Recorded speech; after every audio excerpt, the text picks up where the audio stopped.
Good evening, everyone. I'm Chairman Scott Lambert, and I'd like to call to order our August 14, 2024 East Whiteland Township Supervisor meeting. Can we stand and recite the Pledge of Allegiance?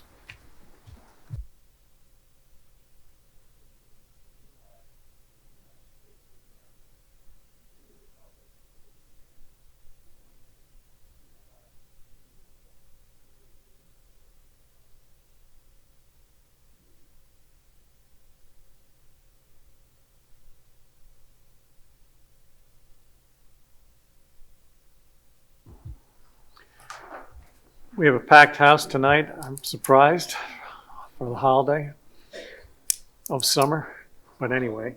We'll begin with board briefings.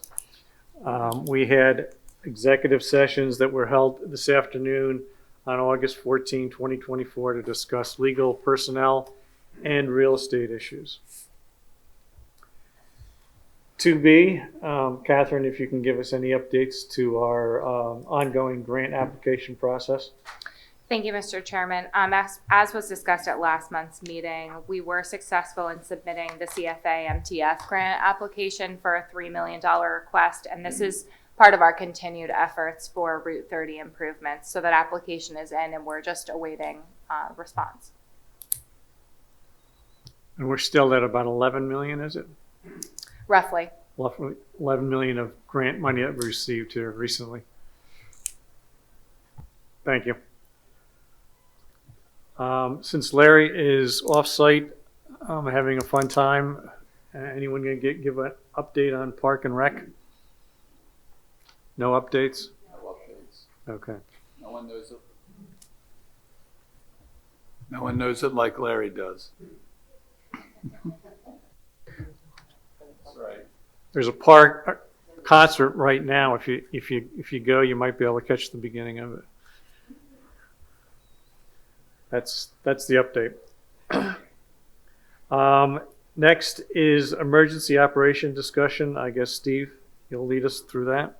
Give us an update. It's you have Greg Lewis, our fire chief, and Lauren Nafsinger, one of our captains and our emergency management coordinator, here this evening to provide just a brief overview update of our emergency operations plan. And there's an update coming to the plan in the future, and I'm sure they'll mention that, but I'll just let them go from here.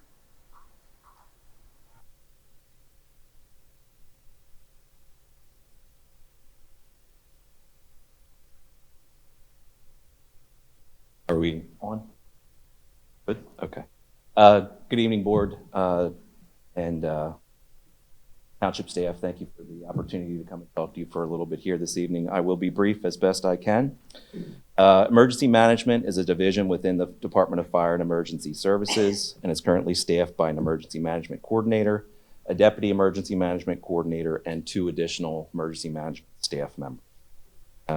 The emergency management staff operates and maintains the emergency operations plan, which is an all hazards plan intended to cover a variety of issues that could impact the township, including natural disasters, weather events, large scale fires, or hazardous materials incidents. As Steve said, our current plan is under revision, as it was time to update that plan with some new processes and updated verbiage. Once that plan is ready, it comes to the board for review and then finally approval at a township. Our plan does operate within the National Incident Management System and is designed to interface with other municipalities, Chester County Emergency Management, Pennsylvania Emergency Management, and federal emergency management agencies as needed as an incident escalate. The plan covers authorities mandated by the state, response policies, organizational structure, assigns responsibilities, and offers a continuity of government. The operational tasks within that plan are assigned as needed based on the incident or event, with task-based checklists provided for each. The plan further includes a notification and resource manual for employees, facilities, and resource partnerships, the forms required for an emergency operations center activation, and post-incident damage assessment. We also participate through board approval in the Chester County Hazardous Mitigation Plan, which is a countywide plan developed and maintained by the county with municipal input to identify and provide a plan to address ongoing hazards. An Emergency Operations Center is a functional group that assists in managing and coordinating large-scale incidents or events and interfaces with Chester County's emergency management to provide information and request assistance as needed. Our current Emergency Operations Center equipment is located at the firehouse and will be assembled by emergency management staff when needed. Once activated, the Emergency Operations Center will be staffed by emergency management members with additional assistance from police, public works, township officials as needed. Our non-emergency efforts include working to increase planning efforts for large-scale events and for hazard-specific sites within the township. Our staff continues their training by participating in quarterly trainings offered by Chester County, state and federal classes available online and in person, conferences, and exercises with community partners. We are also planning in-house trainings to evaluate the revised Emergency Operations Plan upon its completion, followed by Emergency Operations Center activation exercises, with the intention for these exercises to increase in scale to involve the emergency management staff, township staff, the board, and even the county.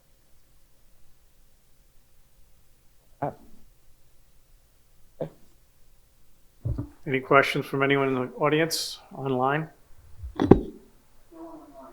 Peter? Quick question. Where is our EOC, Emergency Operations Center? Where would that be? So what we are currently using would be the meeting Okay. space that we have now. In the future, we would like a more dedicated space session to have. Very good. Okay, thank you, Lauren.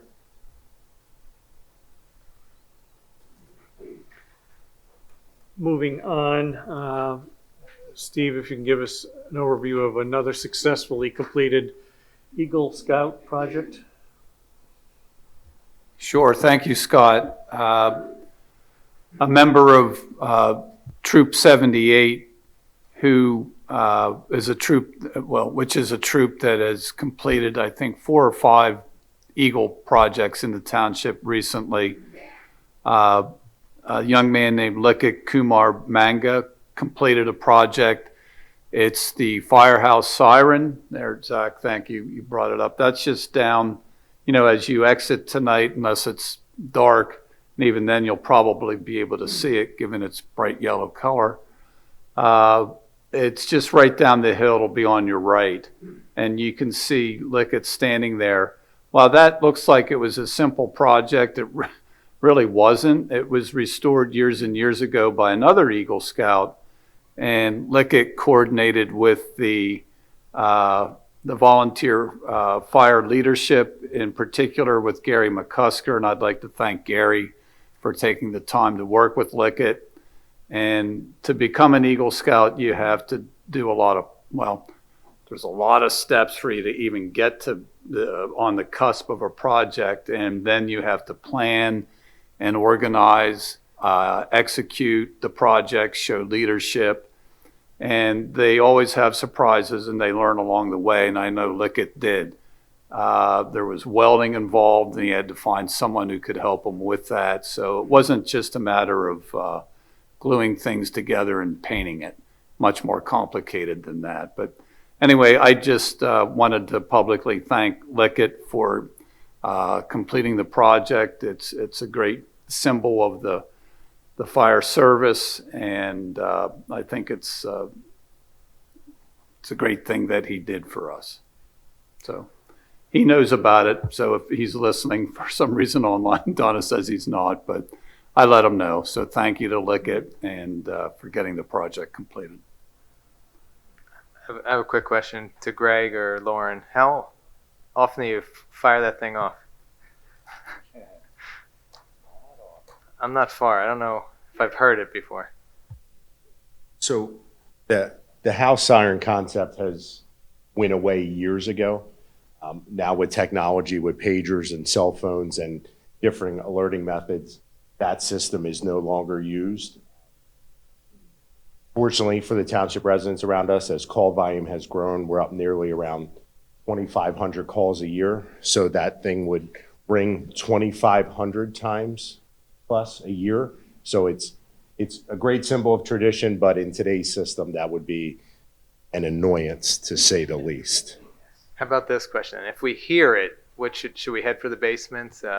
If you hear that go off, I would run. Okay. Yeah, Get yeah, in the car and I would start go going. far, far Okay. away. Understood. I believe Chief Yeager would fine you if it went off 2,500 times for noise variance. Right? Somebody might. All right.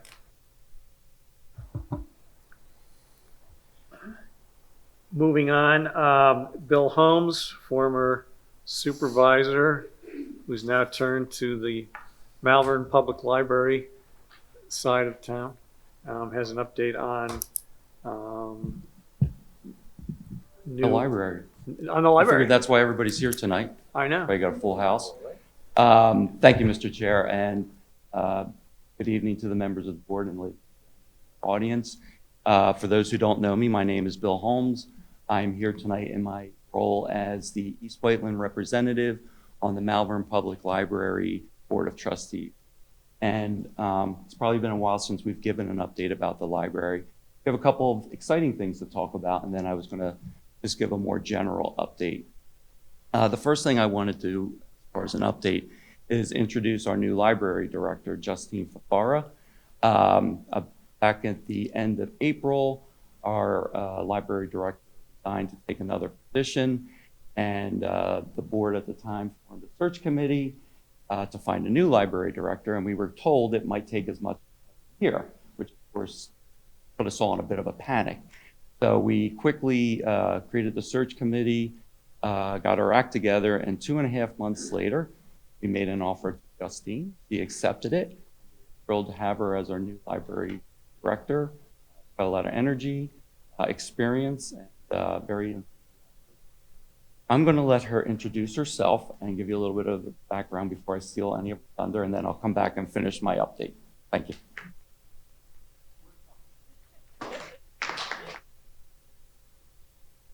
Thank you. Good evening. As Bill introduced, I'm Justine Fafara, the new library director in Malvern. I grew up in northern New Jersey, but my family lived in Malvern while I was in college. I went to Rowan University, have my bachelor's in creative writing, and then went out to the University of Pittsburgh and got my master's in library science. I spent 9 years up in New Hampshire as the library director of 2 small libraries up there. Small by Pennsylvania standards, New Hampshire standards, one was a medium-sized library. You would not consider it that. And then moved down here to be closer to family. My family is still in this area, so it's nice to be back home and see how things have changed while many things have stayed the same. Thank you.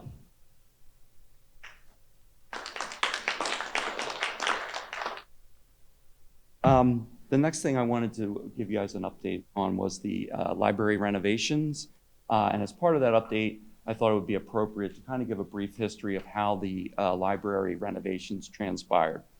When the idea of the renovations was first conceived back in February of 2020, no library renovations had been done for over 20 years. And the board at the time was getting feedback that the library was looking a little bit run down. As a result, the board put together a master plan and organized a building improvement committee to tackle the renovations. The committee also started a capital campaign to try and raise about $225,000, which was the estimated cost of the renovations at the time. The overall goal was to improve every space in the library, make the library more welcoming to patrons, as well as provide better workspaces to the employees, the library staff. In June 2023, we became very fortunate as one donor made a very generous donation that nearly covered the entire cost of the renovation. So up to that point, the board was basically raising money, phasing in a part of the renovation, raising more money, putting in part of the renovation. So when we received this money, needless to say, we changed the focus from this phased-in approach to let's get this done as quickly as we possibly can. So fast forward to a little over a year later, the renovations are now complete. And I would say the difference is striking. I offered to the board and members in the audience and residents in general to stop by the library and see for yourself. I'm going to talk a little bit more about that with the flyer that I gave you guys. And the other thing we wanted to let the board know is we're going to have an event on November 16th in the afternoon. That's a Saturday at the library to celebrate the renovations. We're planning to send an invitation to the board chairs of all the boards of all the townships that we service. But all of the supervisors are welcome. And the only thing we would ask is that you please RSVP. We are serving light refreshments. We need a head count. We are a nonprofit, so we have to watch for pennies. But obviously, we want people to come to the event. Any questions about the renovations before I move on to the two flyers that I... One question, Bill. Would you like to name that generous donor, or do they want to remain anonymous? Actually, his name's going to be on the...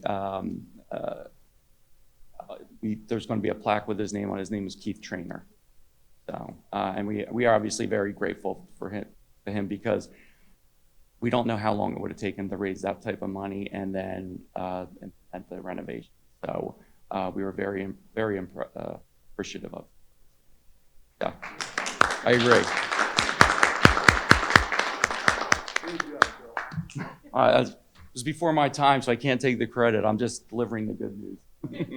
But yes, we were very thankful to all the donors because he wasn't, even though he helped with the donations, we had a number of donors that gave a lot of money. So we were appreciative of their donations as well.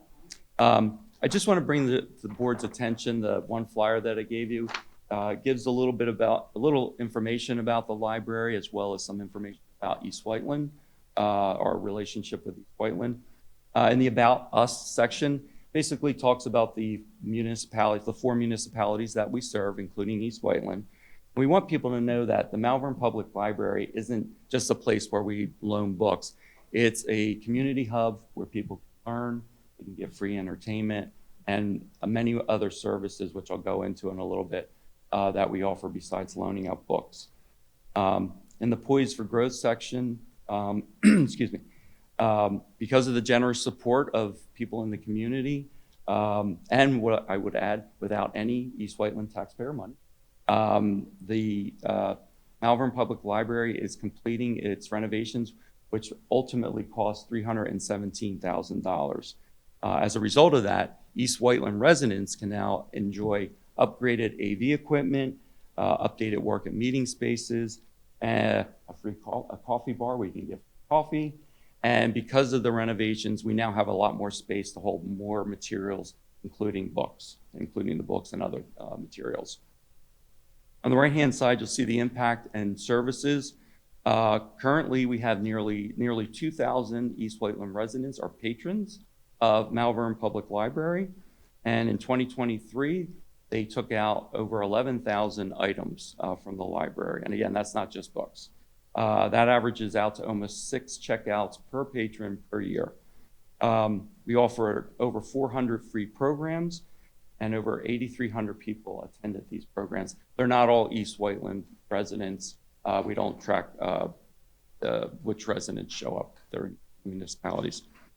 We offer technology solutions, free Wi-Fi, laptops, launch pads, and books that talk about early literacy support, which is obviously very important for young children. And as I promised, materials that we offer, not just books, museum passes, including the Philadelphia Museum of Art, e-books, e-magazines. You would be astonished at the magazines you have access to if you have a library card. Also, a free movie streaming service. So if you can't afford Netflix or you're tired of paying for Netflix, come to the library. We have a service called Canopy that you can use. The last thing I wanted to mention to the board was this flyer that we hand out. It's what we hand out to all the new patrons. I'm not going to go blow by blow on this flyer. But just to say, the top is again about us. The center section is the services that we offer, and then the bottom section is contact information for the Malvern Library. So with that, I'm going to finish and see if anybody on the board has any questions or.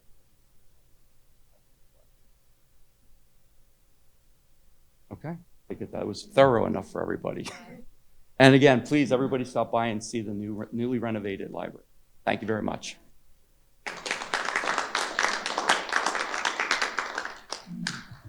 Good luck, Justine. Thanks, Bill.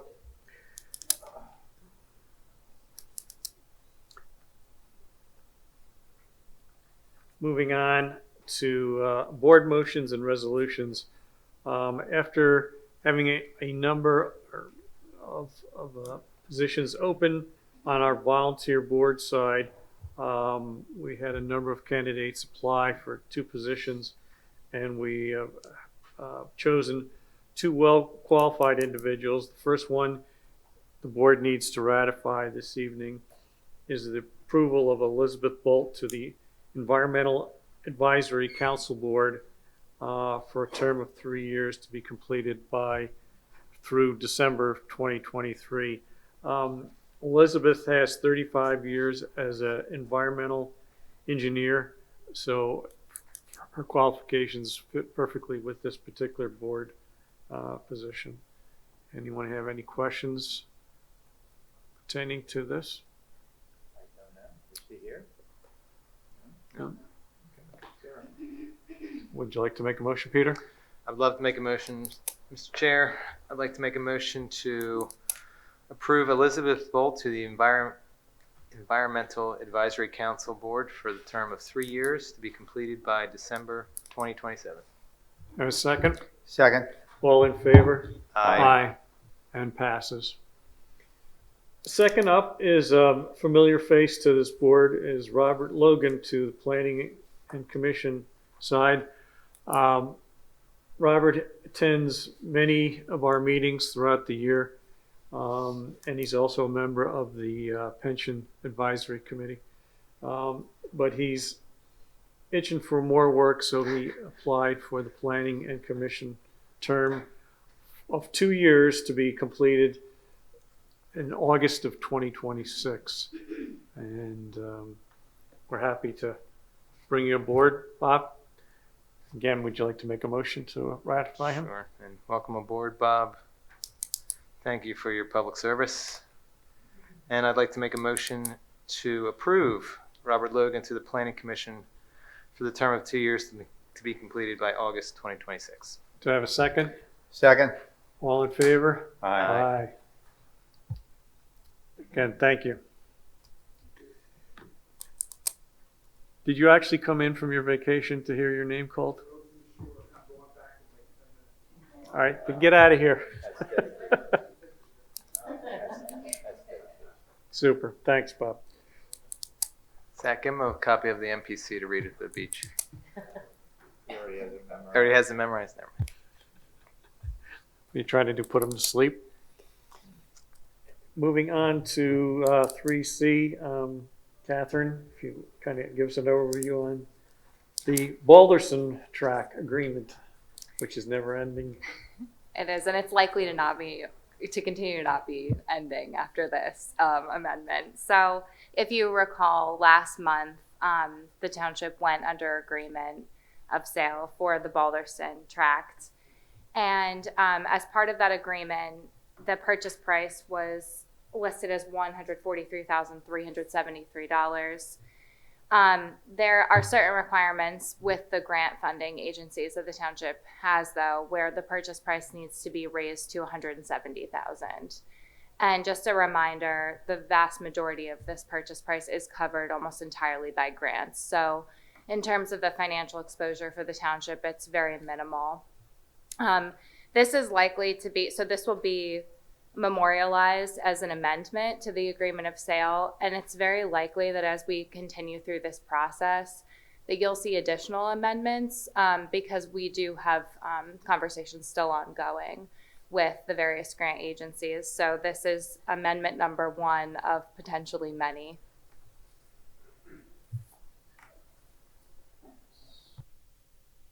Do we have any questions from the audience or online pertaining to this? This has certainly been a long ongoing process that has gone through a number of boards. We're excited to be coming close to the finish line at this point. Would you like to make a motion, Rich? Sure. Make a motion to authorize the township manager to execute the First Amendment for the revised purchase price for the Balderson Tract Agreement of Sale. Do you have a second? I'll second that. All in favor? Aye. Aye. Thank you, Catherine. Next on the agenda is a public hearing, and I suspect which is why we have an audience as large as we are. But as we move into the conditional use hearing, I wanted to preference a couple of points to this. I don't believe the developer or their team reside in East Whiteland Township and may not be aware, but there are 2 historical buildings in this township that resonate the history of East Whiteland Township. One is the Gunkel Mill with its recreated water wheel and now the background of our new township logo. The other is the Importer Building, which is a beloved old bank building style structure that was built around 1790. This structure still retains some of the original oak beams and is in relatively good shape, in part to the master craftsmanship of those folks back in 1790 and our developer who recently took the initiative to shore up the building in order to preserve its integrity. The property also contains a substantial number of worn oak trees, hence the oak beams. In walking through the property, Zach and I also discovered some of the 2 largest sycamore trees that I've ever seen in East Whiteland Township. Close to 4-foot circumstance or width across on one of them that was in really good, excellent shape. And you will see through or hear about the property size as being very oddly shaped, which it is. So that gives you a little bit of a background and some thoughts as I turn it over to Bernadette to run the hearing. At this time, I'm going to open the public hearing. I'm going to read the legal notice. Notice is hereby given that on August 14, 2024 at 6:30 p.m. at the East Whiteland Township Municipal Building, located at 209 Conestoga Road, Fraser, PA, the Board of Supervisors of East Whiteland Township shall hold a public hearing on and may take action to vote upon the conditional use application of Penn Crest Properties, LLC, care of Matthew Lombardi. The applicant is requesting a conditional use pursuant to Section 200-58.J of the zoning ordinance, conditional uses for historic resources, which permits residences in mixed-use districts to adaptively reuse and rehabilitate the barn located on the property at 370 Lancaster Avenue, identified as UPI number 42-4-306, as a mixed-use structure for a dairy bar/ice cream shop with 58 attached residences to the rear of the barn. The property is located in the FC Frontage Commercial District and is designated as a Class 1 historic resource. That is the notice. I'm going to mark a series of exhibits. These are the township exhibits. T1 is the March 28, 2024 letter and conditional use application and addendum. T2 is the July 19, 2024 revised conditional use application, including the letter and amended addendum. T3 will be the redacted deed. T4 will be a revised sketch plan for Benjamin Hibbard Farms prepared by Inland Design, dated September 19, 2023, revised, parens number 4, end parens 7/9/24, and this is 9 pages. T5 is the architectural concepts prepared by Luce Architects, dated July 24th, 2024, revised 1/26/24, 14 pages, and I'll check on that because I think that should be the other way around, maybe. I have the revised date is 1/26. I'll check with George on that. 6 is East Whiteland Township Historic Resources Map. T7 will be the East Whiteland Historic Site Structures plus parcel IDs. T8 will be the July 18th, 2024 Bauman Review Letter. T9 will be the May 15th, 2024 updated July 18th, 2024 TCA Review Comments. T10 will be the July 17th, 2024 Arrow Review Letter. T11 is the June 4th, 2024 updated July 18th, 2024 Fire Marshal Comments. T12 will be the July 29th, 2024 letter to the Daily News with the legal notice. T13 will be the April 12th, 2024 and the July 19th, 2024 email to the East Whiteland Township Planning Commission. T14 is a letter and affidavit of notice to the neighbors. T15 is the affidavit of posting of the property. And T16 is the proof of publication. And I realized I had left out, which will mark as T17, the June 24th, 2024 letter from the attorney's applicant indicating an extension to the Board of Supervisors of the time through August 31st, 2024 to commence a hearing on the conditional use application. So I will mark that T17. Mr. Brosman is in the audience who represents the applicant. And before we get started on the actual hearing, there is what's called party status. If anyone in the audience wants to have party status, Mr. Brosman has the right to ask you some questions. Normally, those who received notice of the hearing tonight will be granted party status by the board since you are that close to the property.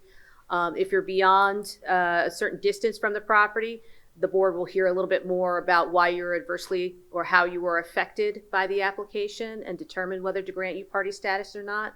What party status allows is if you disagree with the decision of the board tonight, you have the right to appeal to the next level, which is the trial court level.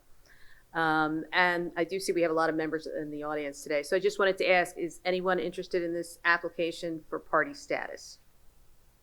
Okay, sir, if you could come up to the microphone. And just so everyone's aware, because this is a hearing and the board is acting as a quasi-judicial board, we do have a court reporter, and so only one person can speak at a time, and you have to identify yourself when you speak. I'm Glenn H. Cockerham, past Township Supervisor. I'm well aware of what's going on, what's happening. I have a couple questions when the time comes. And Yes. I'm sorry, your name again? Glenn H. Cockerham, and that's 2 N's on Glenn. My mother didn't shortchange me. And your address? 420 Lancaster Avenue. I'm just over the hill, but in the watershed according to the plan. Did you get notice of the application? No, I did not. No notice, okay. And how far are you from the property? I'm probably within 500 feet of it. Oh, so you said you didn't receive notice, but you're within 500 feet? Yep. Okay, and Mr. Brosman? I'm at 420. Okay, they're 370. They're just over the other side of the hill. Okay. The church is in between us. Mr. Brosman, do you have any questions or any objection to party status?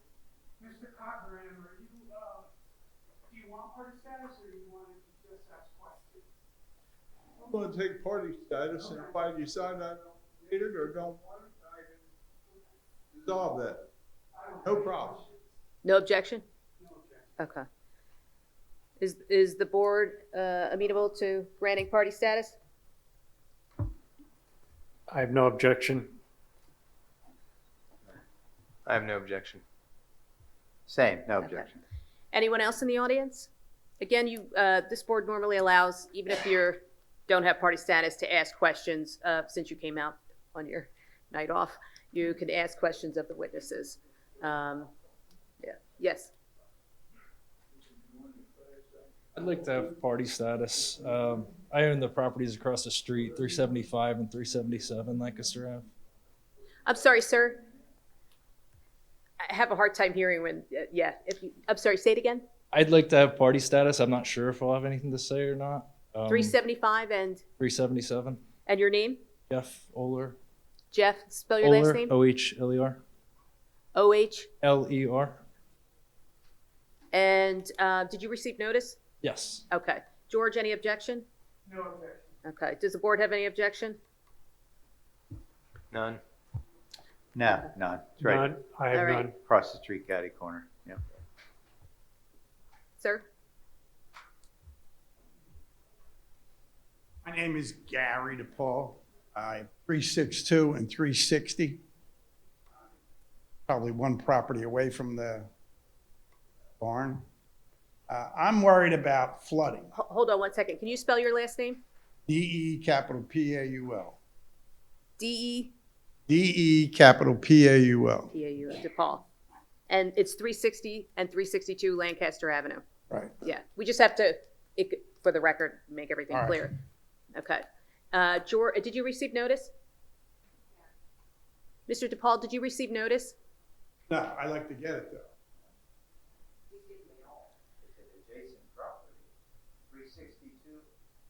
362 Lancaster Avenue? Yes. The Yeah. rear of your property is adjacent to the, I'm right next to it. yeah. George, any objection? No objection. Does board have any objection? I have none. Same, none. I have none. Okay. Mr. Paul, you have, I apologize. I can't see your hand in the back. You can come on up.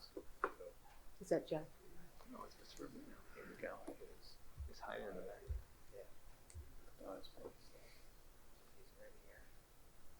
Hello, my name is Joseph Rubino, R-U-B-I-N-O.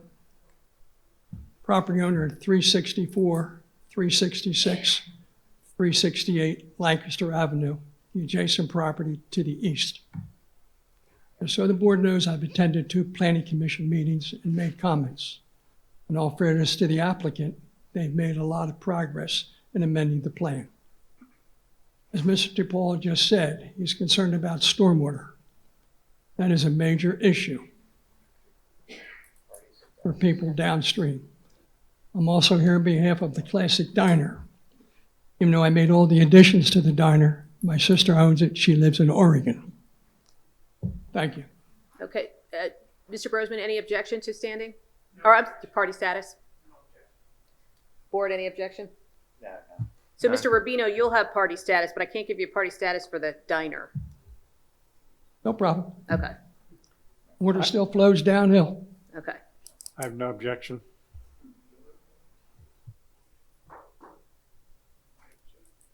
Anyone else?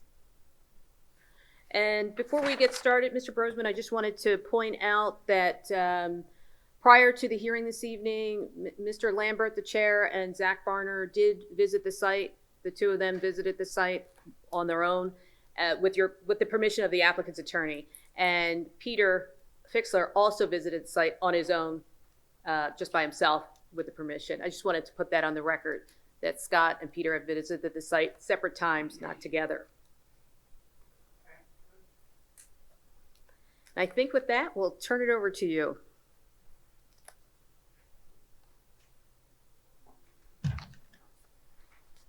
Good evening. For the record, my name is George Brosman. I represent Pencrest Properties LLC. They're the applicant. B-R-O-S-E-M-A-N. They're the applicant. They're also the owner of the property that is the subject of this application at 70 Lancaster Avenue. The notice that Bernadette read, the description that Mr. Lambert gave, kind of stole a lot of my thunder on my opening comments, so I'll short circuit that. I will say the property is in the FC Frontage Commercial District. It is one of the township's mixed-use zoning districts, and as was indicated, the property is a Class 1 historic resource, and it contains this historic barn. And the township has ordinance provisions that encourage, I should say discourage, strongly demolition of structures like this. and encourage that they should be rehabilitated and adaptively reused. The ordinance in question, 258A, which has the intent of these provisions, say that, and they say that part of the purpose is to facilitate adaptive reuse for contemporary purposes. In order to facilitate that, the ordinance allows for some additional uses in addition to all of the uses that are allowed in the underlying district. And in this case, the ordinance allows for some residences by conditional use, which is why we are here. I'm going to have, I plan on having 3 witnesses this evening. Matt Lombardi, who's seated here to my left, he's principal of the applicant. And then we have Chuck Dobson, the engineer from Inland Design. And we have, even though traffic is a land development issue, we do have a traffic engineer here, Susan Phillips, who is going to talk about one of the specific conditional use standards. And I have some exhibits that I have sent to Bernadette and Zach. I have hard copies of them, if anybody would like them, and I understand that they could also be displayed on the screen. With that, I'd like to call Matt Lombard. How should we do the sharing of the microphone? Yeah. Should we just stand here together?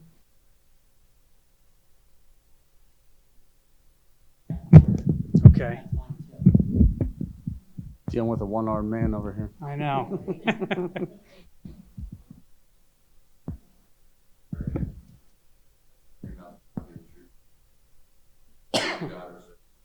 I do. I'll just try to keep up my voice. Can everyone hear me? Matt, is Pencrest Properties LLC the property in question? Yes. And are you a George, if I can interrupt, you are going to have to speak into the mic, otherwise no one Okay. can hear you over online. Okay, we'll share. Are you a principal of Pencrest Properties LLC? Yes. And has Pencrest owned the property since approximately May 30, 2018? Yes, that's correct. And could you tell the board a little bit about your background?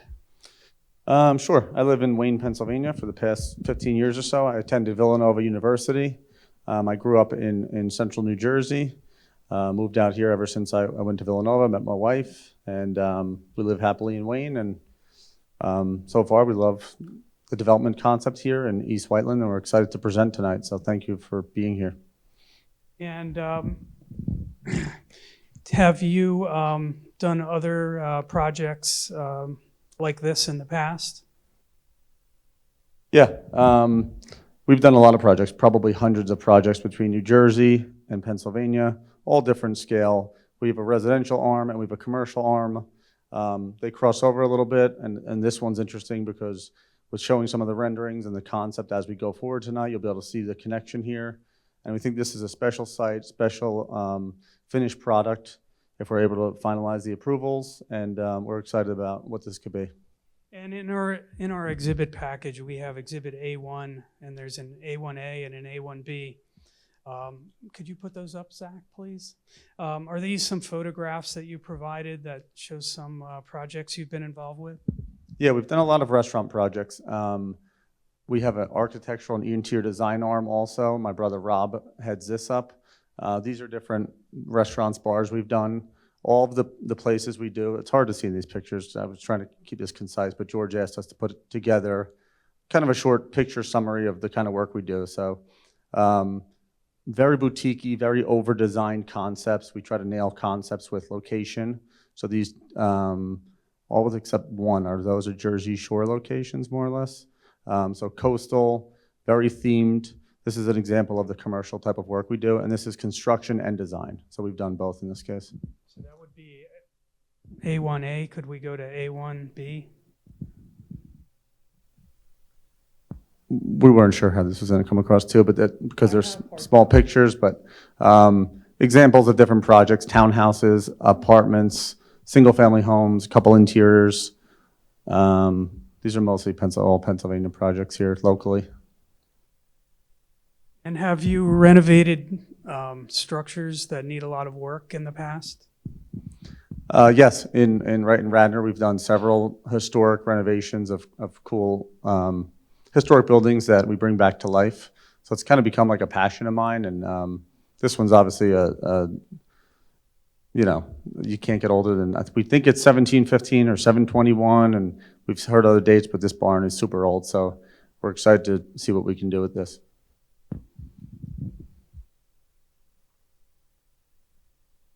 And for the record, could we go to Exhibit A2? Are these some photographs of the barn?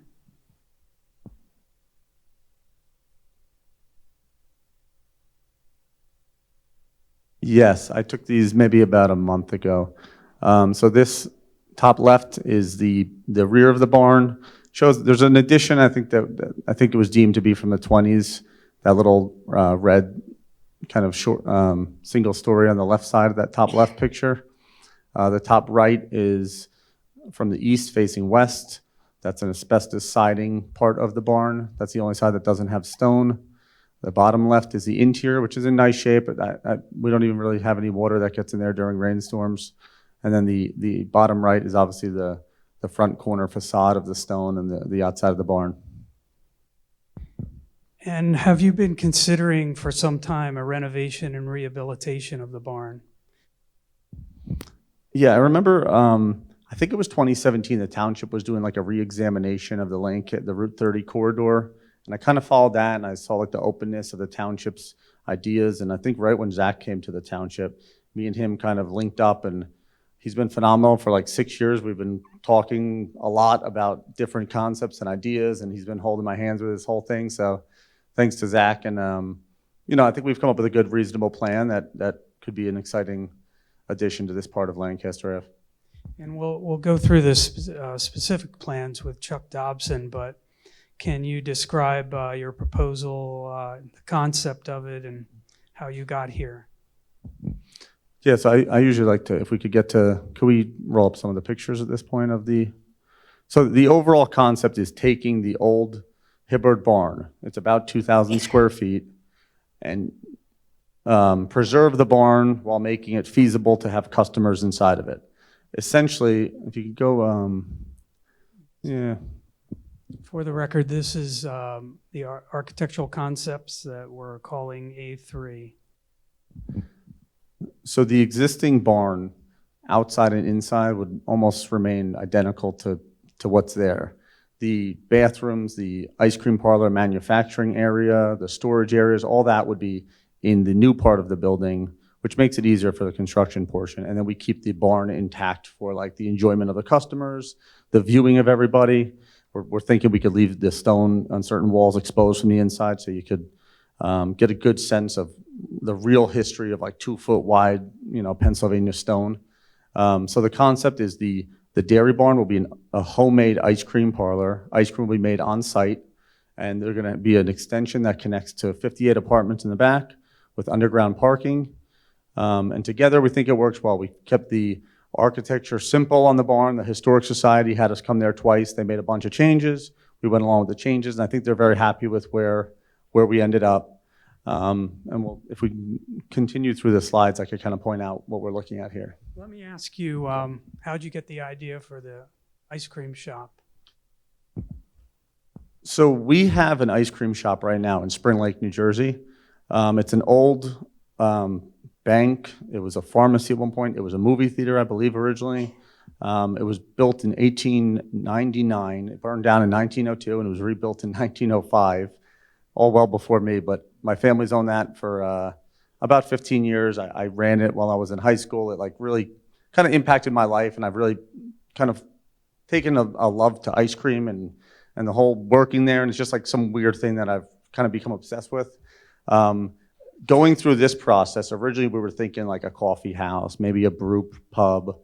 And then when like, I don't know, it came to my head, I'm like, why don't we do an ice cream barn? We can home make the ice cream there. And like, then the dairy barn name came to me, and like, this has kind of been running wild in my mind, and meeting with the Historic Society, they had some great ideas, and I'll get into some of that later. But I think once we came up with like this concept, merging with the apartments, I think I'm like, this is so cool. This could be such an iconic, cool location for the township that like everybody knows the dairy barn. When you drive down that part of Lancaster, you got to stop in and get some homemade ice cream. So. Okay, and do you want to walk through the rest of these concepts? Sure. So this is facing south. So this is standing at Lancaster Ave with your, across the street from the property, facing this would be the existing dairy barn.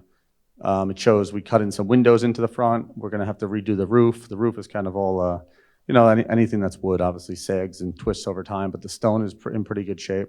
So you see we have the pediment in the front, the monument, I should say, the sign monument.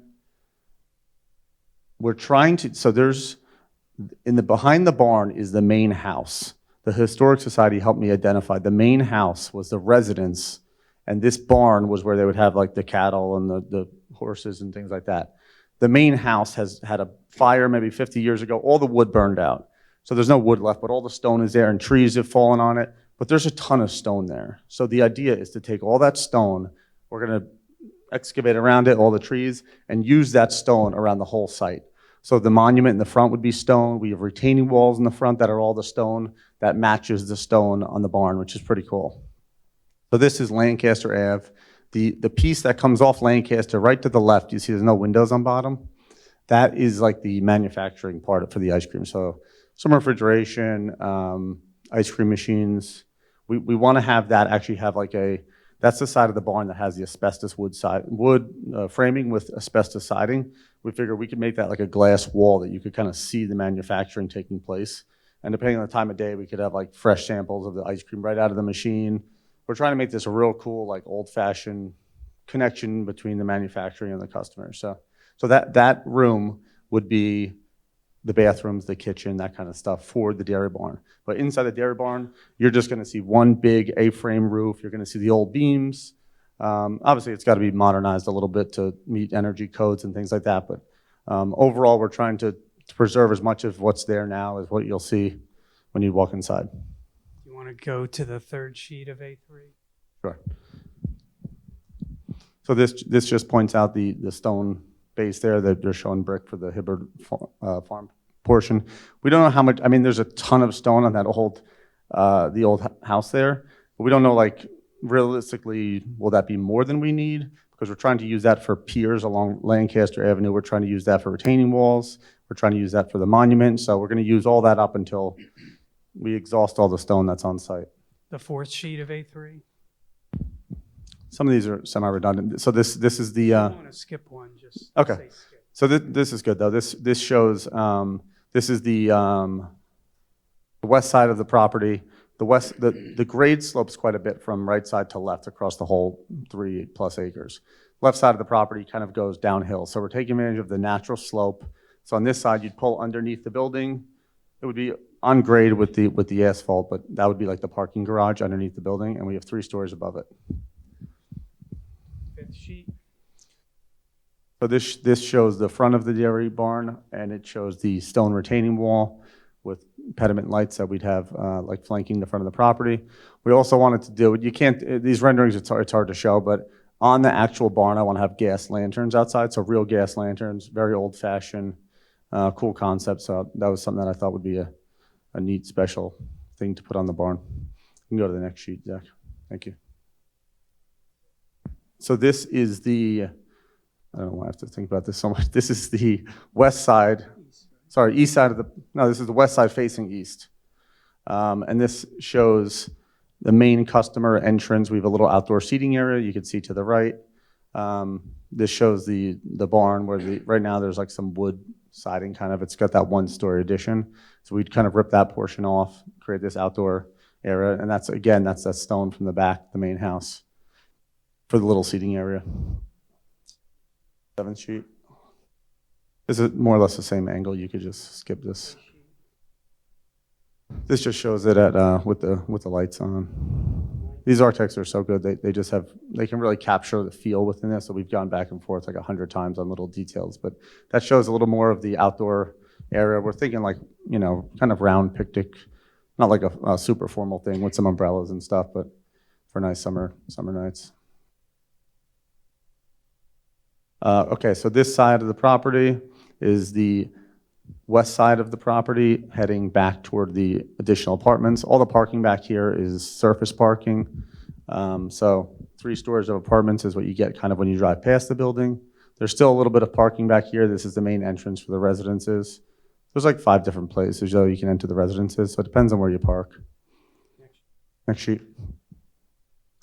We added this for the last planning commission meeting, which we thought was a nice change. In some of the revisions, the building layout changed slightly, and we added 11 garages to the west side of the property. And the neighbor's property is a little more of an industrial manufacturing property, and their property's higher up, so there's like a retaining wall over there. So we figured by having garages kind of creates a nice buffer, transition, gives us a little bit of privacy from their ongoing works on a daily basis. Yeah, so this just shows the parking in the front of it. And then this is an overall general idea. And this would change, like we have the front wall being the stone now being exposed, but this gives an idea of the exposed beams, vertical shiplap, trying to keep with the old-fashioned theme of like a farm look, so the white and black playing off each other. And that's it, all we have on the rendering side, photo-wise. You mentioned you worked with the Historical Commission and you did make revisions to these to take their comments into account. Yeah, we definitely had more embellishments on like the old barn and a little more detail. And I liked some of it, and their whole thing is they want it to be like historically accurate, so the less is better. So I feel like we came to like a good happy medium on that.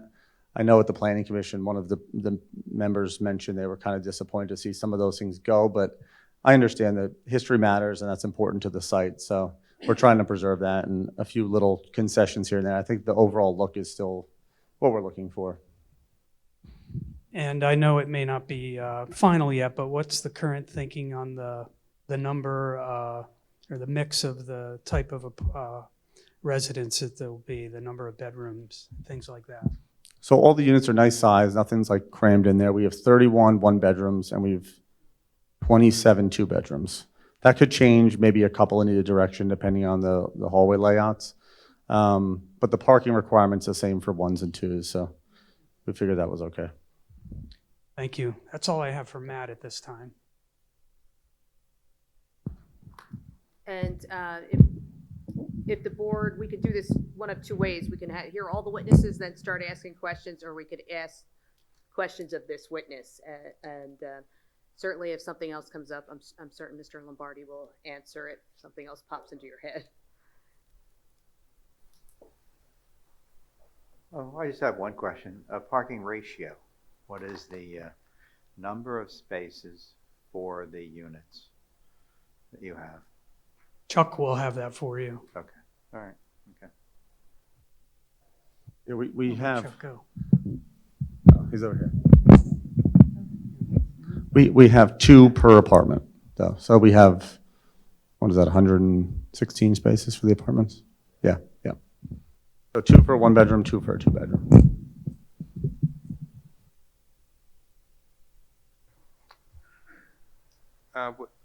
What do you imagine the approximate square footage of the apartments to be? So I think like the 1-bedrooms are somewhere around 1,000, 2-bedrooms are somewhere around 1,200,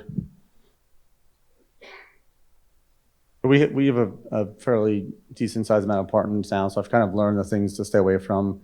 Like small apartments tend to get a lot of turnover, which we don't like, or they tend to get like more college kids type thing. So we like people that stay for a while. So we give extra storage. That's important. A good amount of parking. You want all the residents to be happy and comfortable. So that's important. But good size units too, that people can like grow in and not feel like they move in there the first day and everything's already, piled to the ceiling. So. Any amenities other than an ice cream kitchen? Isn't that enough? Isn't that all you need? So we have, every level has some type of amenity, but the first, like a little business center or something, but the first level will have like probably like a pool table area.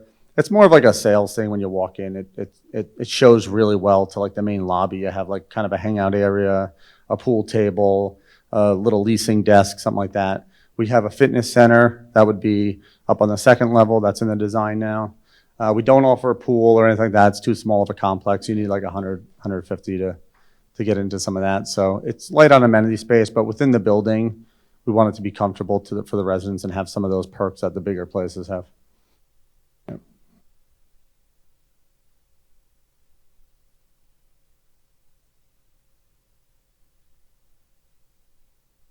Any of the other board members? And then I'll go to the members of the audience, and Donna did indicate that, and I will come back to that, somebody online. Any of the parties have questions of Mr. Lombardi? Sure, come on up. And just, again, for the court reporter, repeat your name. Yes, my name is Glenn H. Cockerham. Cockerham. Thank you. 2 N's on Glenn. I have a couple questions regarding parking, because I really don't feel that you have enough parking, among other things.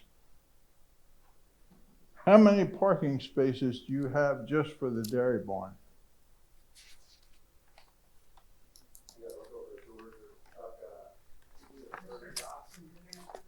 Yeah, and Mr. Cochran, the engineer is going to testify next. It might be better to ask him that. That's fine. I'll wait and I'll ask him then. Okay. Okay? I'll put him on the spot. That's fine. Anyone else, whether it be a party or anyone else in the audience, have questions of Mr. Lombardi?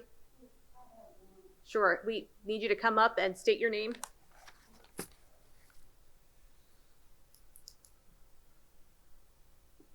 Lisa Faulkner, can you hear that? 451 Lancaster Avenue. I was just wondering about the trees, the sycamores and the old oaks. Didn't say they were going to be preserved. And I don't know if Mr. Lombardi will be the person, Mr. Brosman, to answer anything. Mr. Dodson's going to answer that. The engineer is going to come up next. Anyone else in the audience? And Donna did indicate she had someone on Zoom that I think had either wanted to ask for party status or ask a question. I wasn't sure. Yeah, he's actually comes up as Park and Rec, so I thought it was our Park and Rec director, but it's not. And his name is Al Coons. If you could go ahead and unmute yourself. Mr. Coons? Yes, thank you. My name's Al Coons. I'm sorry about that, Park and Rec. I'm actually part of East Whiteland Park and Rec, and I forgot to update that when I logged in. I'm here representing Tri-State Technical Sales, which is the adjacent property at 380, 382. And we would like to be considered as part of the party status, if that was the right word. And I'm sorry, Mr. Coons, are you an attorney? I am not. Okay. I'm here, so I represent might be the wrong word. I'm here as their representative tonight because the owner could not be here. He's taking his son to college and asked me to step in. And I'm sorry, what was the name of the entity that you're representing? Tri-State Technical Sales. Okay. And I guess Mr. Brosman's going to ask this, so I may as well. What is your relationship to Tri-State? An employee for 47 years and a past minority share owner. And Mr. Brosman, do you have an objection? Mr. Coons, were you authorized to appear here this evening on behalf of the owner? Yes, I was. Do you have anything in writing that you could send us? I do not. I could provide that when he comes back. He didn't give me that in advance, but I'll be happy to provide that. Okay. Or happy to have him contact and confirm, however you want that to work. Okay. And that's the Yeah, property we're not against the development of that property. I just thought that if we wanted to have some kind of legal standing, we needed to be part of that, have party status. That's the property to the west, correct? Yeah, we're the industrial distributor that's located to the west, the large white building that you saw in some of the pictures. I don't have an objection. Okay. And I'm assuming the Okay, board doesn't thank have you. any objection? No. Okay. None is fine. And Mr. Coons, did you have any questions of Mr. Lombardi? No, I think I'll have some more questions for some of the other people. I will mention, if you want to put this in the record, the owner's name of the company is Sean, S-E-A-N, Ryan, R-Y-A-N. Great, thank you. You're welcome. Thank you. And then, seeing no other questions, Mr. Brosman, if you wanted to call your next witness? Yes, it would be Chuck Dobson.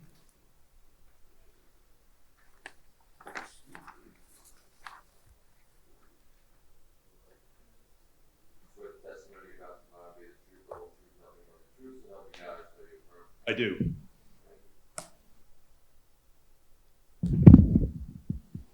We're going to share the mic. A lot of things. Can you describe your professional and educational background? Yes, for the record, Charles Dobson, excuse me, doing president of Inland Design, doing work out of 16 Haggerty Boulevard, Westchester, PA. I am a licensed professional engineer in the Commonwealth of Pennsylvania, and I've been practicing engineering for over 30 years. And at Exhibit A4, is that a copy of your bio? Yes, it is. I'd like to offer Mr. Dobson as an expert in civil engineering and land development. Board have any objection? I have no objection. I have none. I have no objections either. Thank you. Let me ask, any of the parties have any objection to Mr. Dobson? Seeing none? Chuck, are you familiar with the property that is the subject of this application as well as the general area? I am. And your firm is the civil engineering firm for this project? Yes, we are. At Exhibit A5, and I do have hard copies of these as well, if anybody wants them or the parties do. Is this the current set of the plans that your firm has prepared for the project? Yes, it appears to be, yes. And I know that Bernadette had a set of plans in her exhibits. Does this have one more round of revision on it? It does. It has a minor revision that was made in order to address comments made by the Township's fire marshal relative to apparatus and manpower access to the rear of the building in the event of a fire.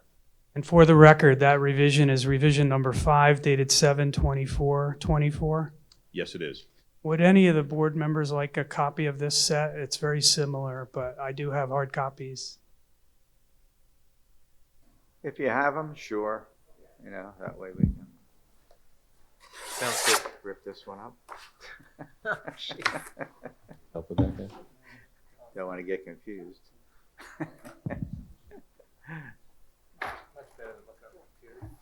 Thank you. Thanks. Chuck, can I ask you a question? Yes, sir. Where on the plans did you reduce down from 60 to 58 units on the design? I was wondering where you... So the 60-unit design actually was a completely different configuration of a building. So what we did is we actually modified the entire building concept. But the applicant's architect modified the building concept based on some of the comments that we received from staff and the fire marshal. So we had attended the planning commission. They said, hey, maybe a little less density, deal with the fire marshal. So that's what we did. And to that point, did you revise these plans a few times to address various comments that were received from the township? You even started with a sketch plan and things of that nature? Yes, we did. We at the beginning of this project, we thought it was a good idea to get some informal feedback from the township staff and their consultants. So we made a sketch plan submission, got some good feedback, made some revisions to the plan based on the feedback we received. And then subsequently, we submitted applications for conditional use and special exception for the project. Then that generated another round of review comments from the township's consultants. We appeared in front of the Planning Commission in May, had what I thought was a productive discussion. And then we reappeared in front of the Planning Commission in July. And at that point, I think we had a really good discussion. And based on the modifications to the plans that we had made to date, the Planning Commission saw fit to recommend to the board to basically hold the hearing for conditional use and also to the zoning hearing board for the special exception that we've applied for as well. Thank you. And we said it before, but just to be clear, the round we just submitted, revision 5, July 24, that was to address, there were just a couple of comments left on the fire marshal review letter. So you made that revision as well. Yes, we did. And let's turn to sheet 1 of the plan set, which is basically a cover page, the cover page. Can you describe the location of the property, the surrounding land uses? Sure. So what we did to orient anybody who looks at the plan set was we provided insets from the township zoning map, USGS maps, an aerial image, the township historic resource map, and the Route 30 corridor master plan. So there's five insets here. The one in the upper left-hand corner is the zoning map. It shows the property is in the FC zoning district, as is several adjacent properties to the east and the west, as well as on the other side of Lancaster Avenue. And immediately behind the property, there is a railroad, but our property line is synonymous with an industrial district, which includes properties that are in and around 3 Ton Road, which is located to the south of the property on the other side of the railroad tracks. And what are the other surrounding land uses? So we have immediately to our west, we have the Tri-State Industrial Sales that was just spoken about. To the east, we have a couple of small commercial centers, restaurants, tattoo parlors, basically something that's pretty consistent with what happens on Lancaster Avenue. Across the street, there are similar commercial uses, which have been there for quite a while. And obviously to the south, we have an industrially zoned area that is where 3 Ton Road is located. So we don't have any residential uses surrounding the property. And this also has the inset that shows this property is on the township historic resource map? That's correct, it does. On the lower left-hand corner, we have identified the property, and that was taken from the township's historic resource map. The property is a Class 1 historic resource, identified as Historic Resource 007. And going to the next sheet of this exhibit, sheet 2, which is existing conditions, can you briefly describe the existing conditions of the property? Sure. It's irregularly shaped. We have about 174 feet of frontage right on Lancaster Avenue. The property lines are more or less parallel as they move down away from Lancaster Avenue. And then it opens up into a larger portion, which is a few hundred feet wide. So the historic barn that's been the subject of Mr. Lombardi's testimony is located in I'll call it the front portion, or the narrow portion of the property. And then at the rear of the property, you can see we have identified the locations of the house ruins that exist on the property.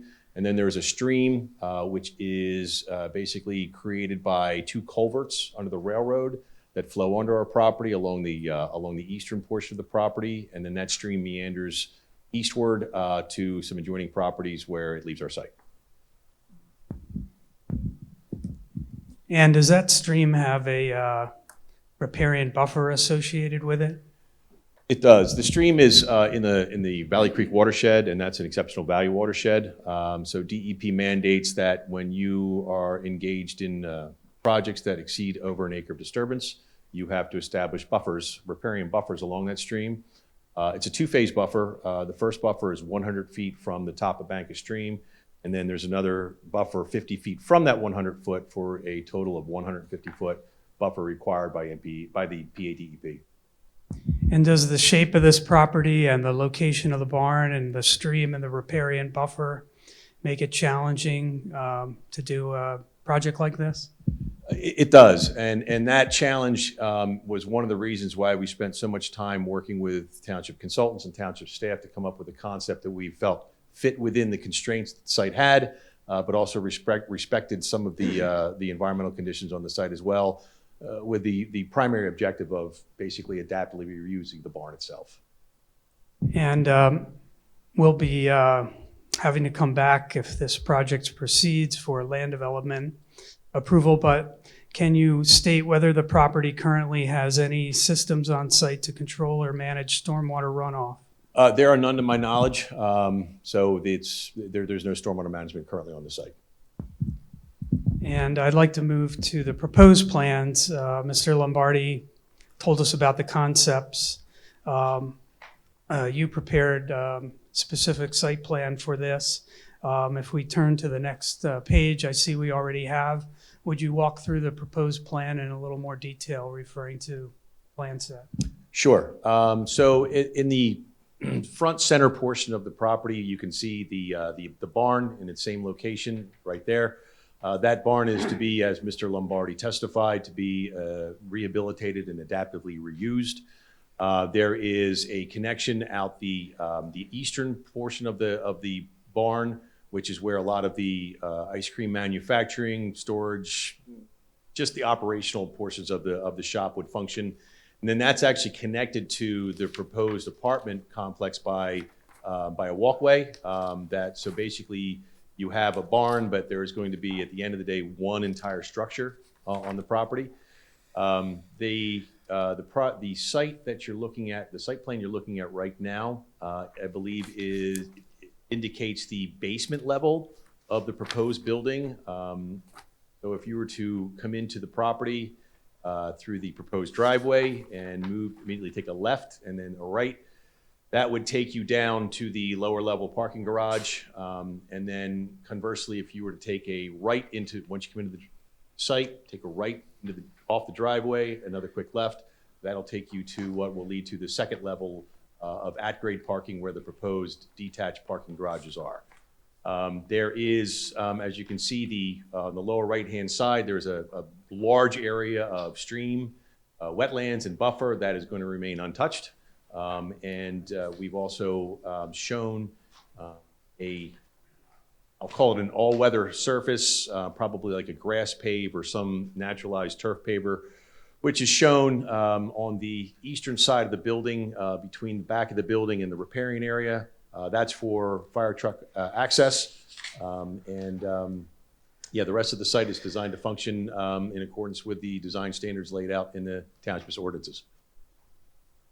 And you may be on this sheet or another sheet, but can you go over the parking questions I believe Mr. Orlo had?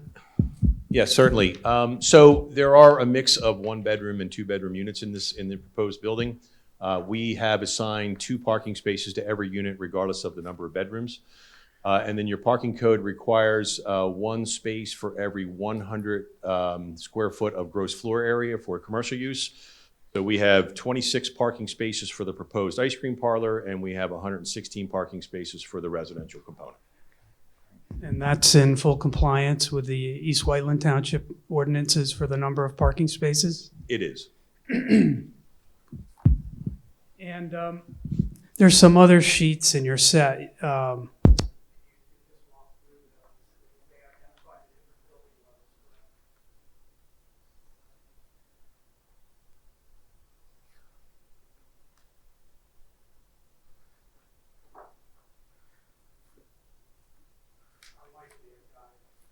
Wow.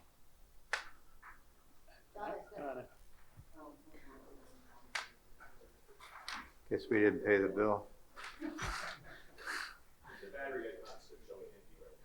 Okay. Not yet. These aren't even the wireless. This one is. These. I don't know what's taking so long, but.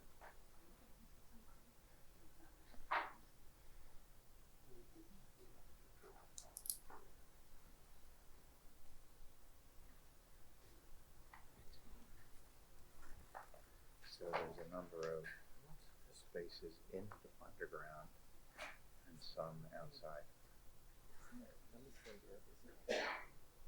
Well, Thank you. Thank you.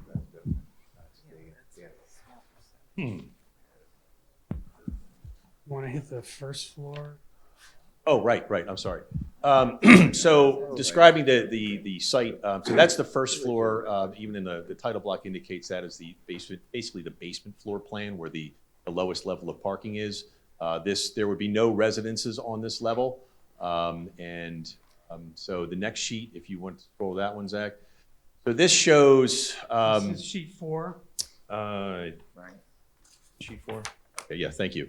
So this is sheet 4. This shows the first level of residential units.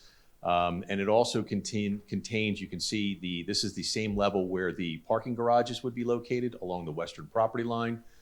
And it also shows some parking underneath a portion of the building that would be residences on the third floor of the proposed building. The idea would be that not only is this area, this parking area used for residences of the building, it would also be used by fire services to actually drive the truck underneath up to the building overhang and then be able to walk through the back of the building and run hoses. The idea being that we needed to be within 150 feet of all portions of the building from fire apparatus. That was some of the things you reviewed with the fire marshal? That's correct. And then I think there's one more sheet. Sheet 5. Yeah. Right, so this shows the upper level, or the, I guess, third floor of the proposed building addition, showing the various apartments. So we have the ground level, so there's 3 levels: the ground level, the first floor level, which I just talked about, and this would be the second residential level or the third level of the building. I think this is sheet 6. Oh. That can we? That is sheet see what 6, I believe.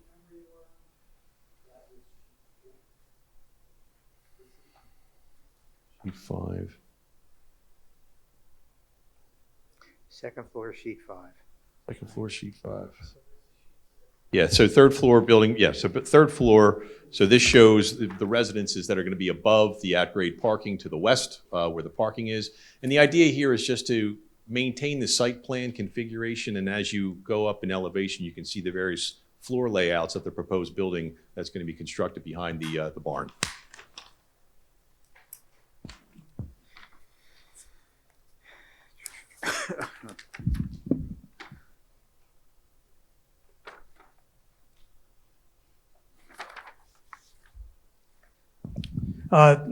There had been some questions about some of the trees. I don't know if we've done a tree survey yet. That would be typically done at land development, but can you talked about the challenges of the site, given the location of the barn and the riparian buffer and the shape of the property.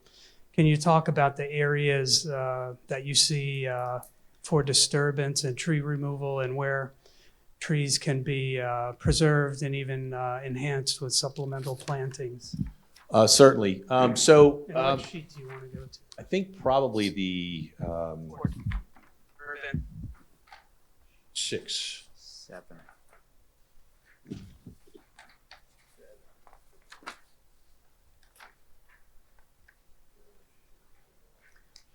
7, right.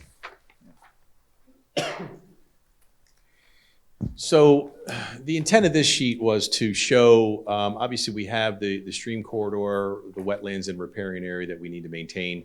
That area any area within 100 feet of the stream will remain untouched. So any vegetation that exists in there will stay.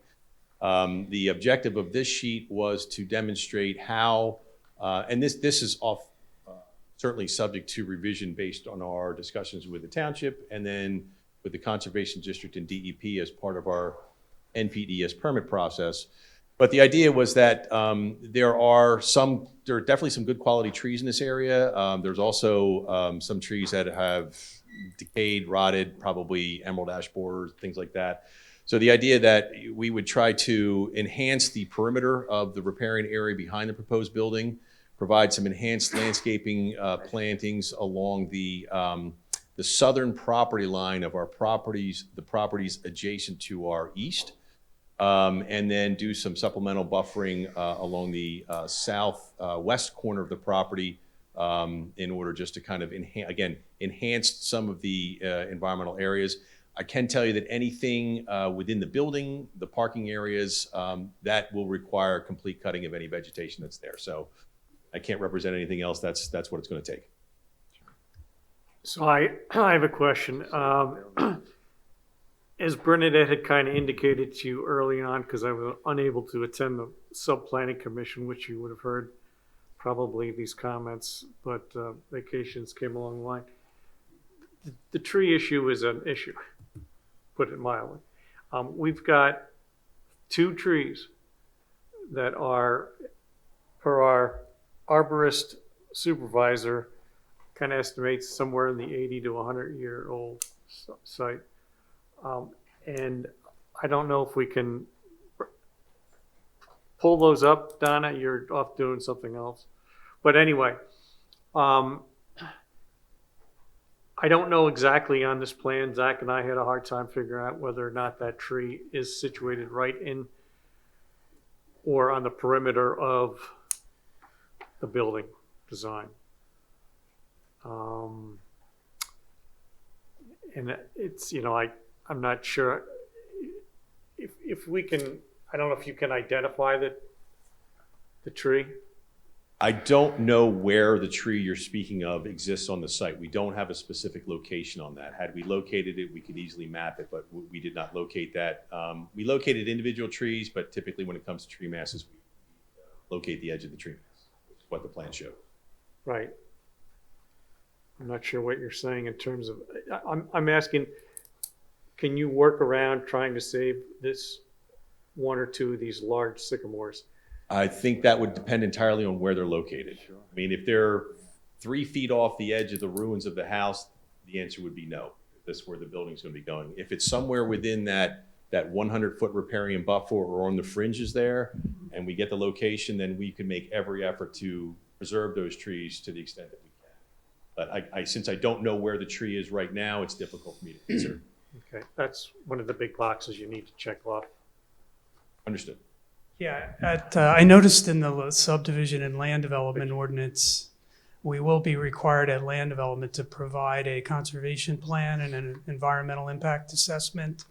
And we would expect we would present a tree survey at that time, and we would work with the township to save the trees that could be saved, certainly.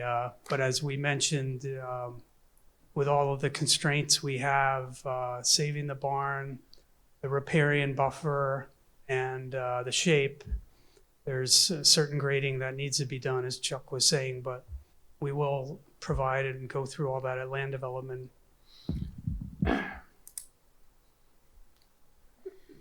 So that is something that we would need to kind of talk about before we get into land development as one of those boxes to check off on. Fair enough. Understood. I have a, are we asking questions now? Or just, or are we still in the middle of We still presentation? have some more, but you're Fair enough, I just. You're feel free to ask No, questions. I I could don't wait mind. till the end. Chuck, we mentioned that there is an application to the zoning hearing board for a special exception under the historic provisions for some adjustments to some of the design standards. But putting those aside, do the plans comply with the other dimensional requirements for the FC district? They do. And those details are shown on the plans? They are. And there's a few specific conditional use standards for the special use, the residences in the historic district that I would like to go over, the ones that apply to your expertise. Before I hit those, we've alluded to this, but can you state for the record, in addition to this conditional use review, what other reviews and approvals would be needed to carry this project out? Certainly. There's, we have a pending application before the zoning hearing board for a special exception to the adjustments that we just spoke about. There would be preliminary and final land development approval that would be required through East Whiteland Township. There would be a PennDOT permit required for the proposed entrance onto Lancaster Avenue. There would be an NPDES permit required for the stormwater and erosion control components of the project during construction because we're disturbing more than an acre of ground. There would be Act 537 sewage facilities planning that would be required for this project. And then there's the matter of probably some more detailed stormwater management permitting through the township as part of the building permit application. So I think that pretty much covers everything relative to what we have to go through to ultimately seek final approval. And without getting into specifics, just to hit a couple of points, and this will be more to the land development and PennDOT process, but did you confirm on these plans whether the driveway and the location you have it would comply, would have acceptable site distances? We did. We used PennDOT's criteria, and we are able to show that the project has in excess of the minimum safe site distance looking to the left or to the right of the project driveway. The area of Lancaster Avenue there is fairly uniform, so site distance is good in both directions. And I know there's been some concern about stormwater runoff, I think, from people that might be below the property and other areas of a bigger drainage area. But as part of the stormwater permitting process and the NPDS, in addition to reviewing it carefully, would a covenant ultimately have to be recorded to document the requirements for proper maintenance of a stormwater management system? Yes, that's standard procedure for any permit requiring NPDS permit approval. We will have to have an operation and maintenance agreement with covenants signed and recorded with the Chester County Recorder of Deeds for this. Thank you. In code section 258J, that's the specific provision for the conditional use that we seek. I want to go over a few of the requirements. That code says that in addition to the uses permitted by right, special exception, or conditional use in the zoning districts, the Board of Supervisors may authorize special uses for historic resources in order to encourage their retention and facilitate appropriate adaptive reuse.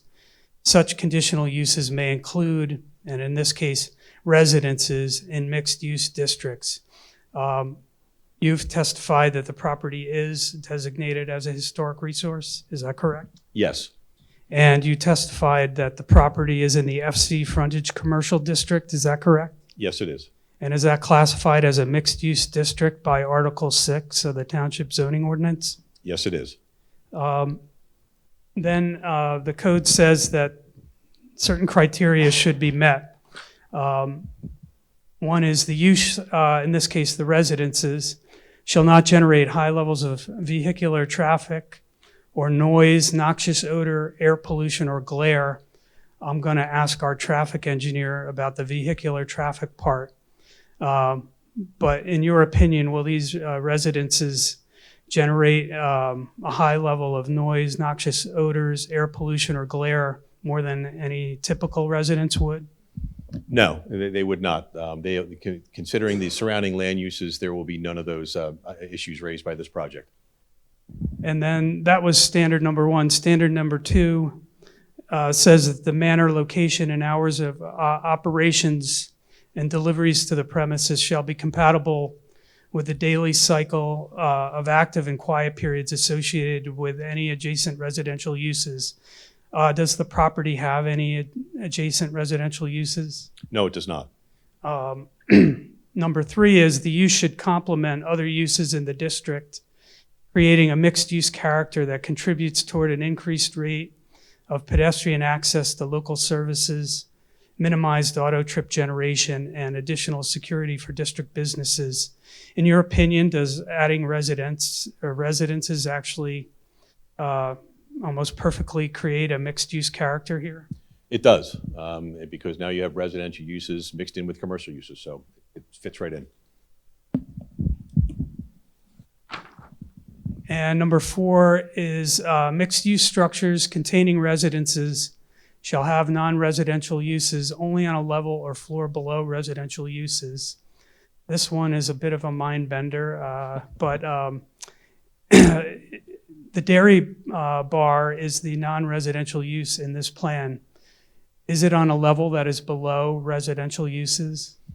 It is. The grades of the site complemented with, or rather combined with the architecture of the proposed addition actually sets the existing barn at an elevation that's a couple of feet lower than the first floor elevation of the proposed residences.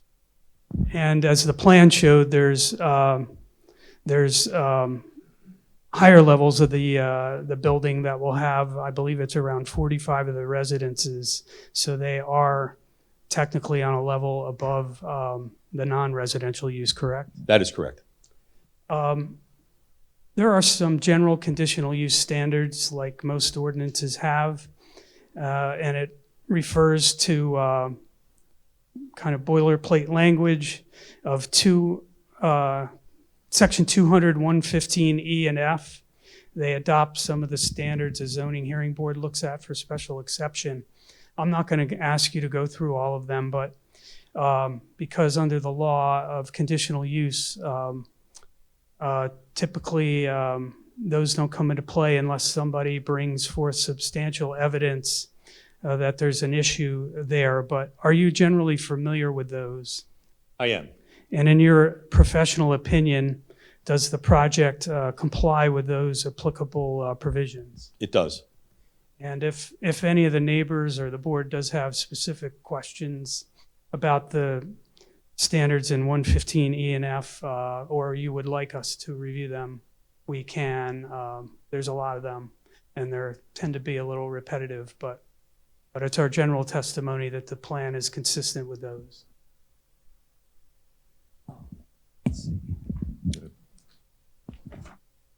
Where are these standards to refer to? The ordinance in 200, section 111. Oh, in our ordinance, not In the your packet. ordinance, yeah. And then it refers to 200, 115E and F, which are like a lot of standards, public health, safety, and welfare things, some of which we've already testified to, but general standards.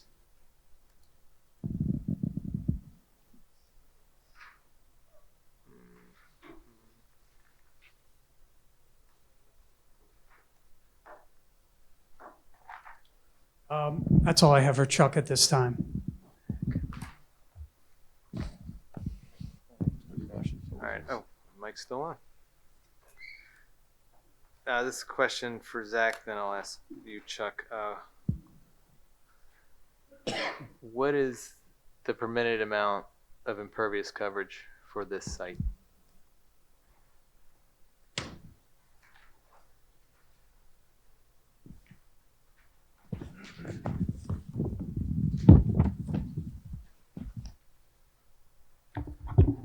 If you look at sheet 3, the maximum impervious coverage is 55%. 55%, Zach? Thank you. Chuck, are we past 55% for the site? No, right now the total impervious proposed is 47.15%. Okay, thank you. I asked that because looking at the map, it looks like 2/3 of the site are parking lot or apartments, with only small section being the stream. Thank you for that clarification. Sure. The next question is, I guess in terms of the verbiage of the below level commercial versus residential, is that your interpretation or is that our interpretation of how I the can ordinance address that. reads? Because you're just saying because of I wrote- elevation. as I wrote a opposed letter to the zoning officer asking for a determination on that. I was told that, that may come at a later time, but I wrote a letter explaining our position on that. I think it literally complies with the language, but as I said, it's a bit of a mind bender to read it. Quite frankly, I That's don't what I'm think it asking. contemplated a project like this where you're preserving a barn from the 1700s, and I don't think anybody would want to see the applicant put the apartments on top of the barn. That maybe is what they had in mind when they wrote that, but I think we literally do meet the way it is written. But even if we didn't, I think this would be the only way to do a project that would make sense. I understand. Thank you.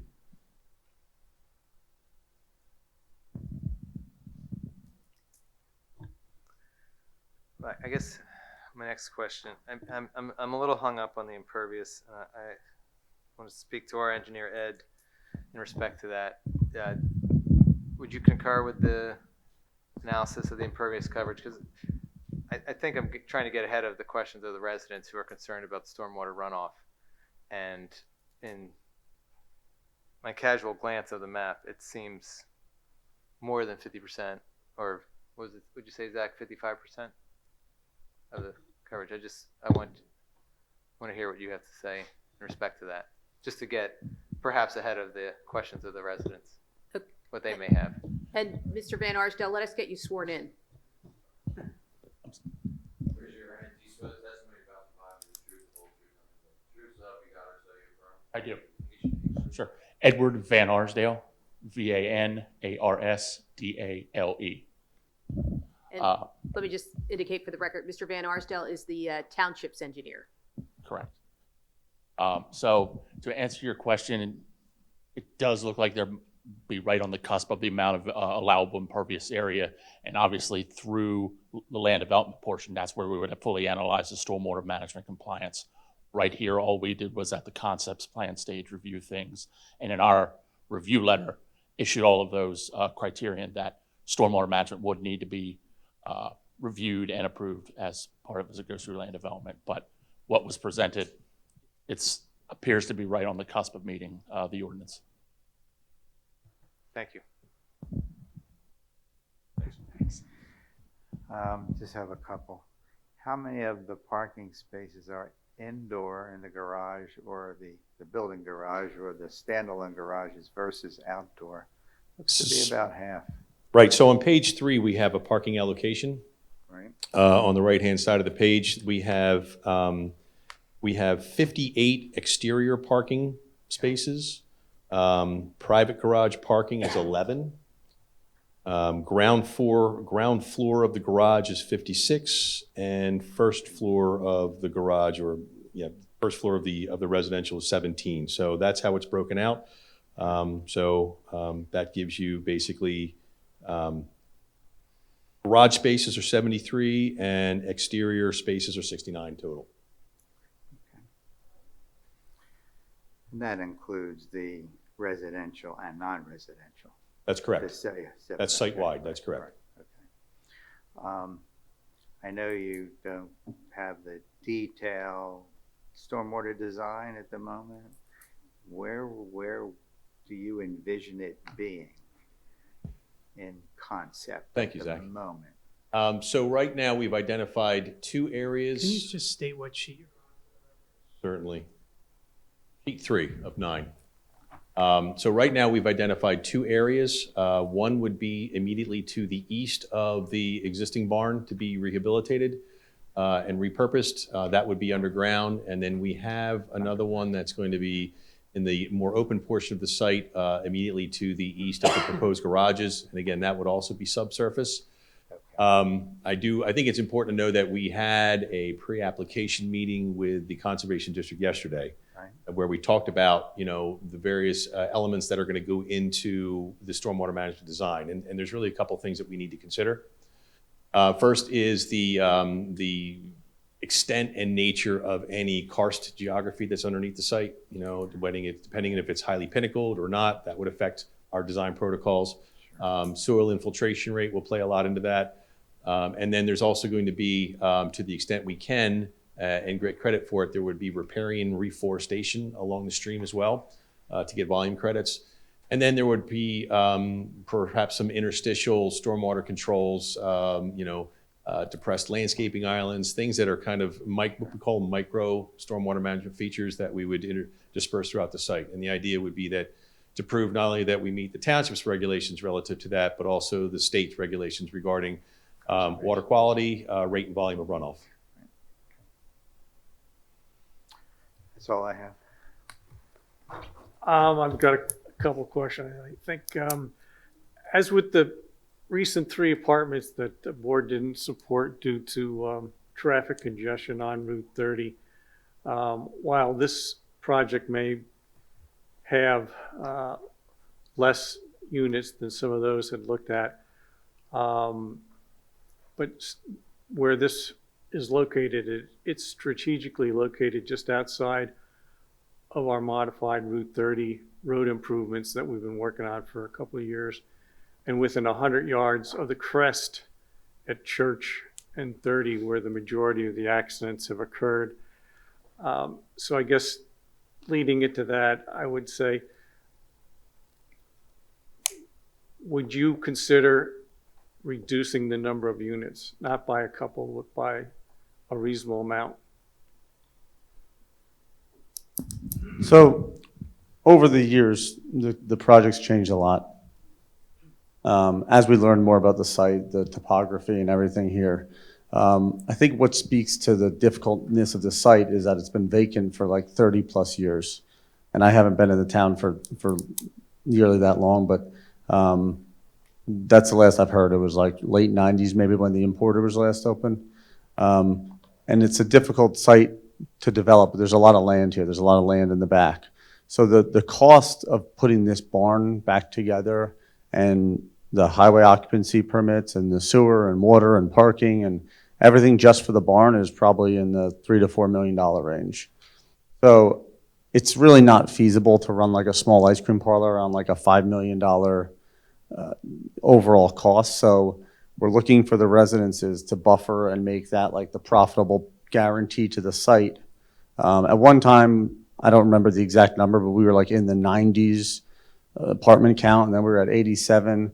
So this wasn't like an application that we came in and said, oh, let's start high and we'll get down to 20 units. Like we really are really tight. I mean, when we went from 60 to 58, it was like someone broke my leg.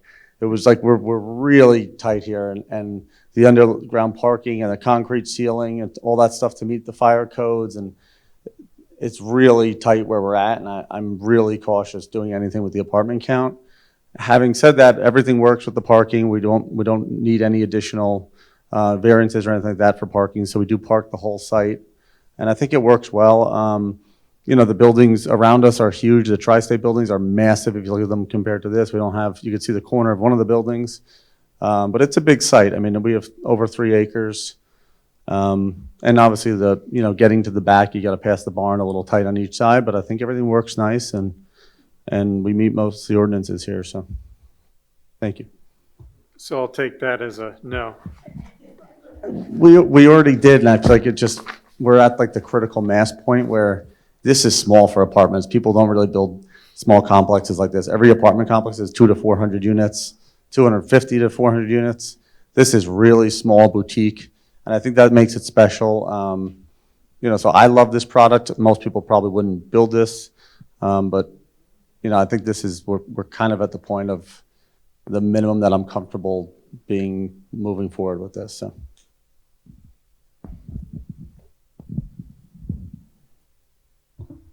That was it. One more question. I think I know the answer to this. You haven't done any geological studies. Yeah, I guess not. Yeah, I wouldn't think so. I can tell you that we recognize that we have to do those, and it's really not just for architecture and township purposes, but going through the NPDES permit process, they're going to make us do a rigorous geotechnical evaluation of the site, really understand what the subsurface conditions are like, and make sure that whatever we design is compatible with those subsurface conditions. So they are certainly going to take us to task. Yeah, the reason I asked that is there's just I can't think of any, maybe someone else can, of any examples of underground parking in East Whiteland too much. Can you? And that's where my concern comes in. There's kind of no previous examples of what seems like a pretty deep underground parking lot. Actually, so the way the topography of the site works, the lower level is actually going to be, it's going to be pretty much at grade. So we're not actually digging in and creating like a subsurface parking. We're creating a basement parking area. So I think that's probably a minor distinction I want to make there. So we're not actually burying parking and burying it into the earth. We're actually just kind of putting it at grade and then building up from there. So that's the idea. Peter, that's an interesting point. The other aspect of it is the proximity to the train tracks and the impact on that. That was the question that left my head before. What distance do you need from the train tracks for your, residential units to be? So the tracks themselves, let's see here. There's a lot of data on these plans, so I know I remember I saw that. Take your time.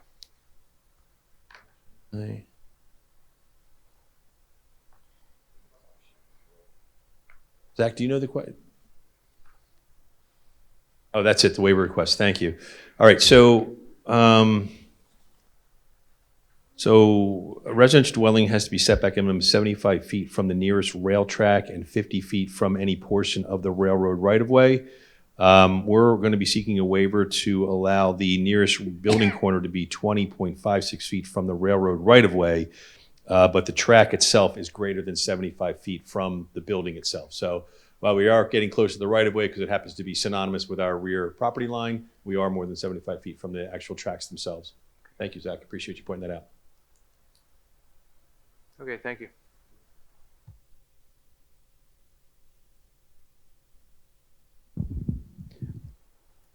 At this time, did you have, okay, at this time, we'll go to. Could I get? Oh, I'm sorry, yes.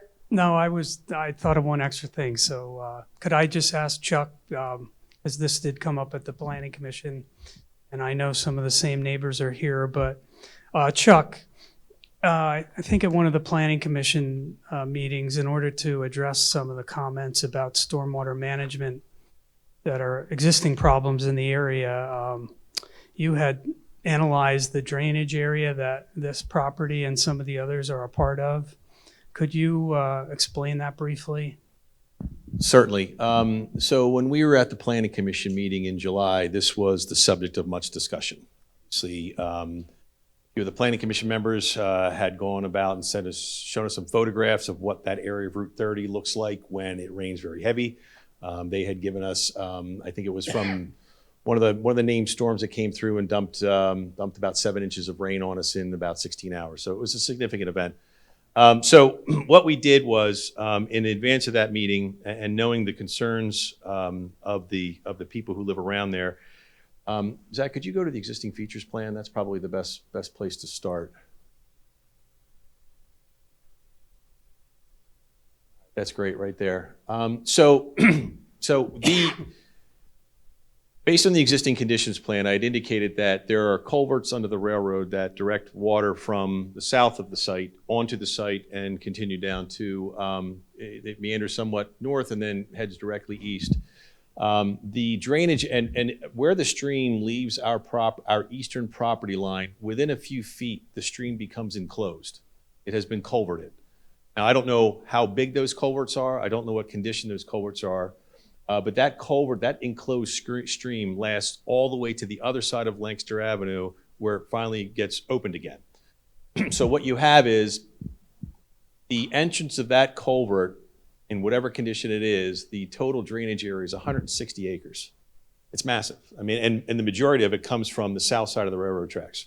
And it comes from a variety of development that happened over the years. I don't know, we haven't done a detailed analysis of what kind of stormwater management facilities are there, if any. We don't know that. But what we do know is that that stream with that drainage area being constricted down to what it's being immediately east of our property is what we believe is causing a lot of the flooding issues in the area. And this is not any individual's fault. These are closures that happened over many, many, many years.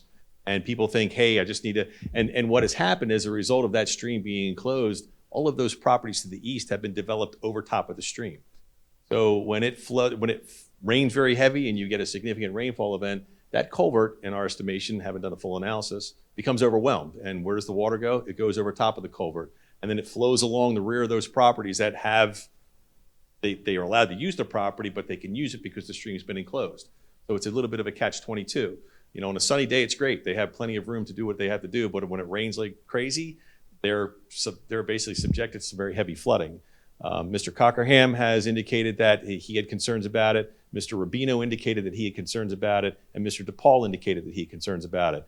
And based on what I know of the site as it is today, I'm not surprised that they're getting flooded out because there's a condition, a hydraulic condition that exists where you have an enclosed stream. Nobody knows, again, it was done at once, a series of minor enclosures over the years, but now you have a conditions where you've got 160 acres draining to basically a pipe. And the pipe doesn't have the capacity to deal with it. So, and I can tell you that we currently, the property that's the subject of this application has no stormwater management on it. It will have stormwater on it. But I do note that we are required not to touch that riparian corridor or really do any, stream improvements. But this site is 3 acres compared to 160. It's less than 2% of the overall watershed that's actually getting to that culvert. So whether this site gets developed or not, those conditions that those property owners have basically, voiced their concern about, that's going to continue. And as rainfall intensities seem to get more and more, and engineering paradigms tell us that we have to use statistical models that account for a higher rainfall intensity because of what's happening recently, it's just going to get worse and worse. So we can design stormwater facilities, and we have to design stormwater facilities to meet the requirements of the township, and we have to design stormwater facilities to meet the requirements of DEP and the Conservation District. What we don't have the ability to do is design stormwater facilities that are going to fix the concerns that the downstream property owners have, because they are there today. Regardless of what we do, they're still going to be there. We can meet the objective criteria of showing that we're adhering to the township's ordinances, but other than that, I'm not sure what we or anybody can do about the situation that exists today. Where does it daylight across Route 30? Do you know?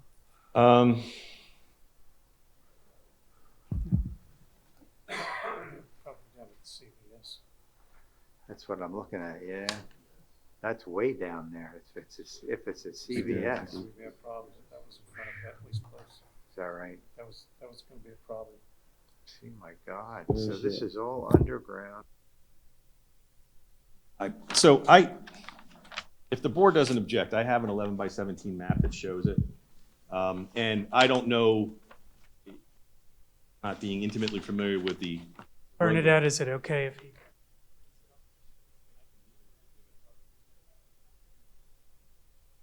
I can, it's the only copy I have, but we can certainly provide supplemental copies afterwards. Not a problem as far as I'm concerned.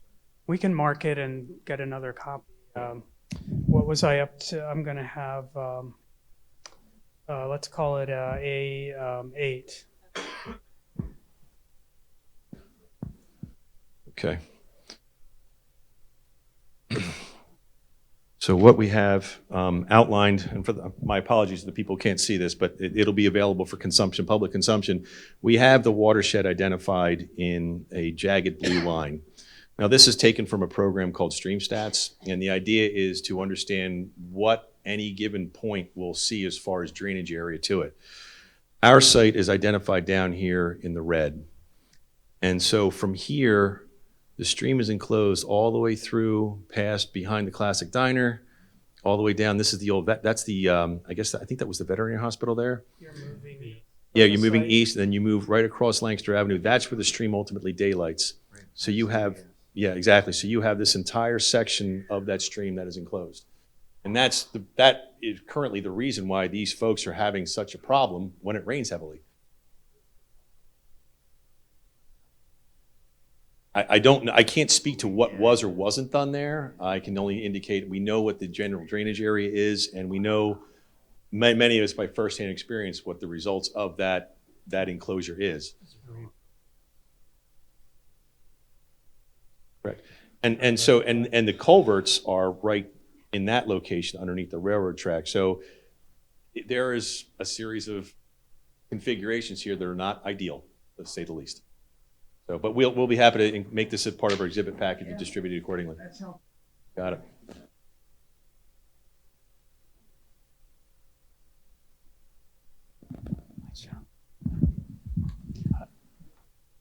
That's all I have now at this time for Chuck.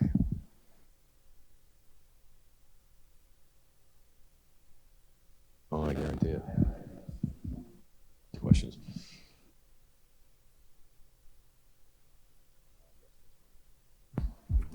George, when Zach and Scott were out at the site, they did take a picture of the tree, or at least one of the trees that we were discussing earlier, that we want. I don't think we're going to make it a part of the exhibit booklet, but we wanted you to see the tree that was being referenced. Yeah, we'd like to see those and understand where they are. Which tree that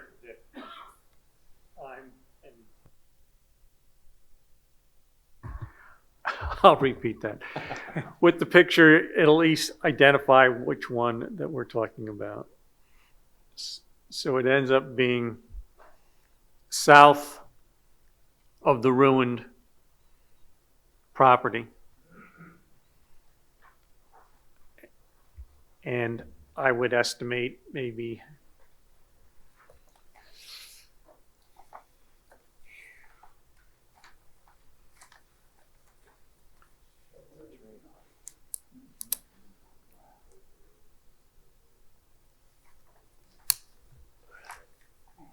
If those are the house ruins, and I mean, looks like there's old wood framing. Yep, it is the house ruin. It is the house and- ruins. So if that tree is within proximity of the house ruins, that is within the limit of disturbance. It is. Okay. Meaning, just explain that for the audience. What- Okay, so the house ruins and the proximity of that tree would be within the area that would need to be cleared in order to construct the project.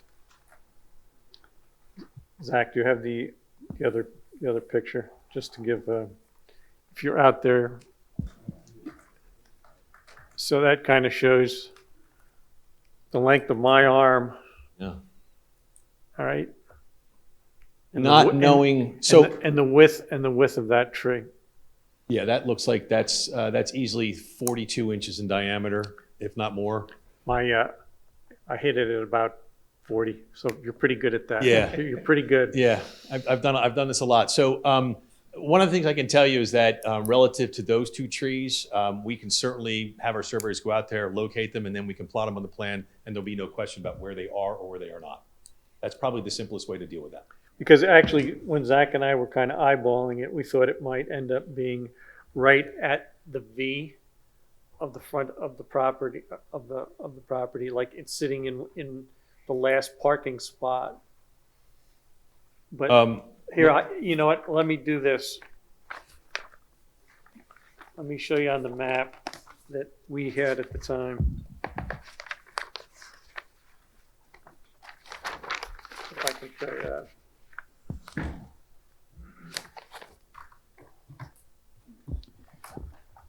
So we thought that it might possibly be right in that area, eyeballing it.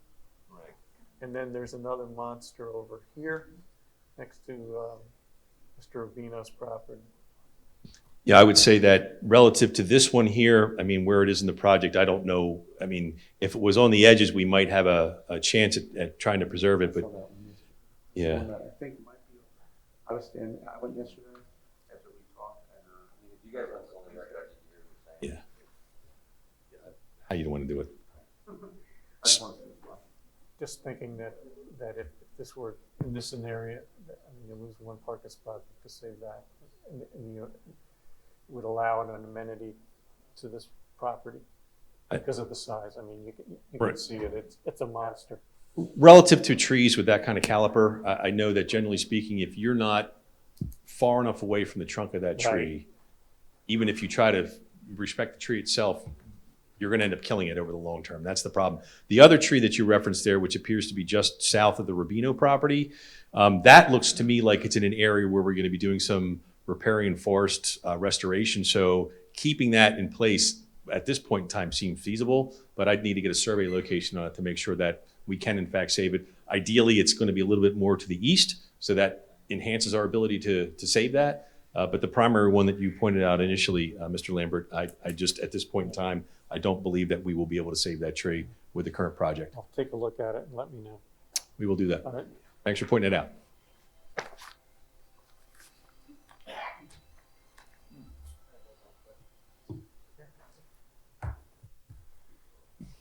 I have another question.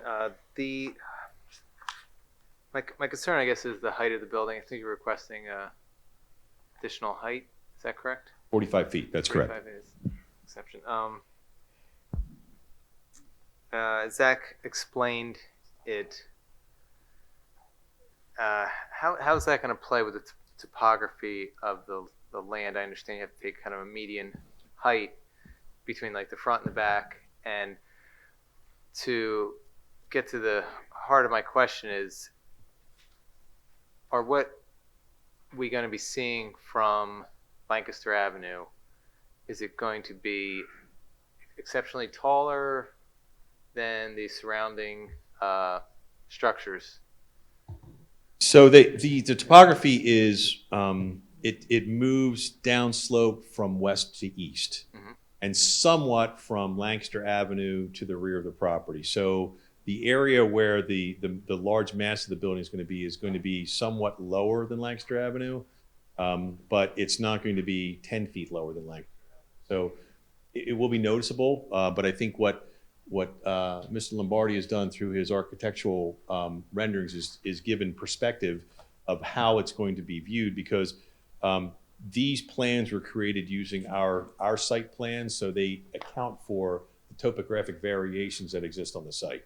So I think the conceptual architectural renderings that Mr. Lombardi showed are basically indicative of what it's going to look like. I think within a foot or so. I'm understanding them as sketch plans. I'm not understanding them as engineered to specific heights. I'm not putting too much stock in the pictures. They're very nice pictures, but I'm not. Yeah, no, understood. I understand your question. Yeah. We're thinking we'll put the. That's fine. They do. I don't know if they're 100%, but I think they're generally there, and you can see the tri-state building off in some of them, and it doesn't appear to be a lot higher looking than even the peak of the barn roof on some of these.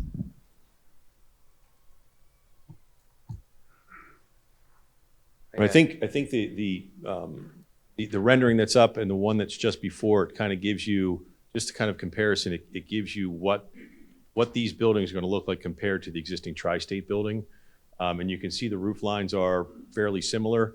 Zach, if you were to go to the one just before this, that gives you kind of like the mass of the tri-state building as it is now, which, I mean, it's there, so it is what it is. Yeah, so from a perspective. I'm just letting you know I'm not putting stock in these pictures because they're not. Understood.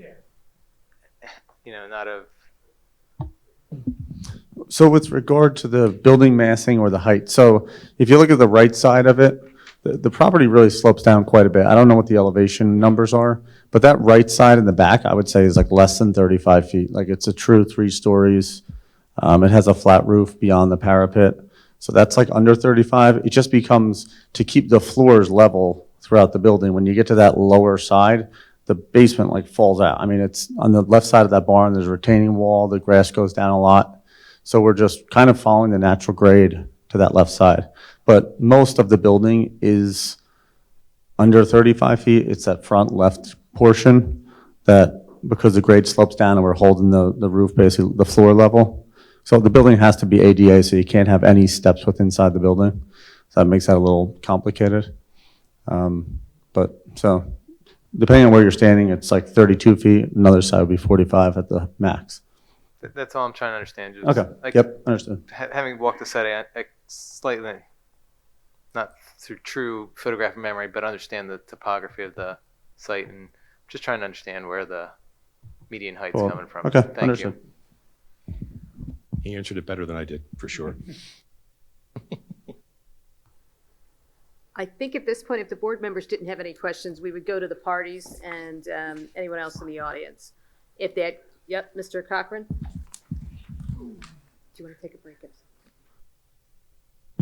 Okay, yes. All right, now, my question earlier was, how many parking places did we have for the ice cream stand? 26. 26. How many employees? I don't know the answer to that question. Matt, do you know how many employees are proposed?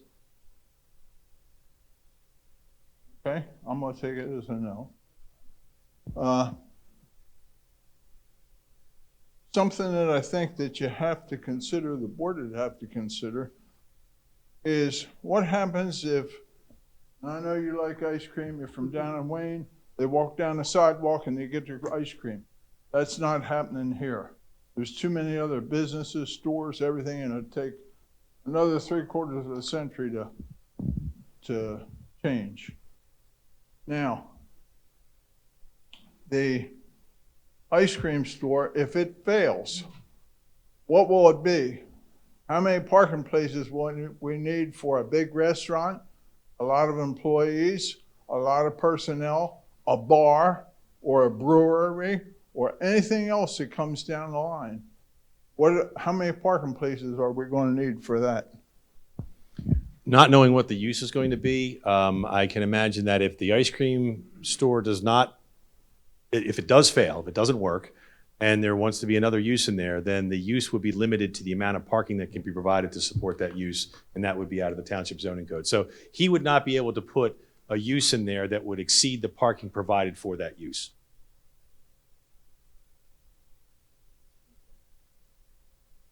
Now, the other part, have that. And you're going to provide us traffic study, correct? That's correct. Okay, that's coming, because that's a necessity, because I'm on the western end of this, and the traffic just keeps coming all the time. It's tough to get out of your own driveway. If they have 2 people in each one of them, or you get college kids, they double up, bunk together, got 4 in one apartment, you don't know. Now we got a whole lot of extra parking, and we need that. I don't think they have enough parking. I've said that from the get-go, and I hate to tell you, but you're trying to put 10 pounds in a 5-pound bag, and it doesn't work. You need to cut it down a little bit more. I don't know how you're going to do it, what you need to do, but you need to cut it down. And there's a lot of other people here with a lot of questions, and I think the planning commission got a lot of them, probably delivered them to the board. And I appreciate what the board does. Consider all the options. I know that when I was on the zoning hearing board, we had to go and look at all the properties before we made any decision or comments on. I want to ask you something. Have you walked around the neighborhood to check any of the existing properties? If you're talking about, are you referring to the commercial uses around the property? Sure, left and right. I've been to some of them. I haven't parked and walked around there. Have you come down to see me? No, Mr. Cockerham, I have not. No. Have you seen the church? I know where the church is. Okay. You haven't been there. I don't go to that church. The no. funeral home? I haven't needed to go there either. Okay. Funeral home has a water retention basin. So does the food pantry at the church. Okay. The church has done something to try to hold their water back. But their water's not the problem. The water coming to you is coming down the hill off of 3 Ton, okay? And I think, again, the township needs to work with one of the neighbors over here, a lot of the neighbors. They get the flooding and see what you can do about putting something, and I think you agree to that. Find some kind of way to open up that pipe and make it bigger so it'll carry the water. That's all I got to say. 10 pound in a 5-pound bag.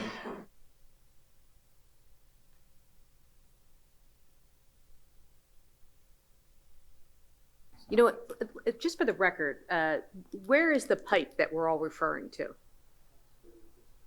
I don't know if you know, Chuck. The pipe is in the proximity to our eastern property line in the vicinity of the stream as it leaves our site. I don't know if it's 3 feet off our property line or, excuse me, 5 feet off the property line, but it's in that vicinity. So it's not on your property? It is It's not. not on the applicant's property? That's correct. Okay, got it.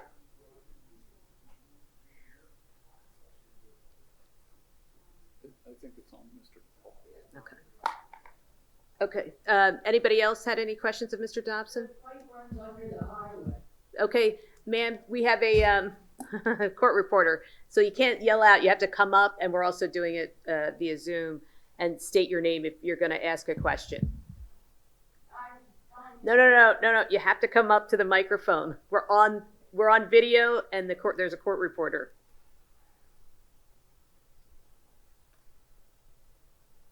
The pipe runs under Route 30. Okay. And your name? Lisa Faulkner. Thank you.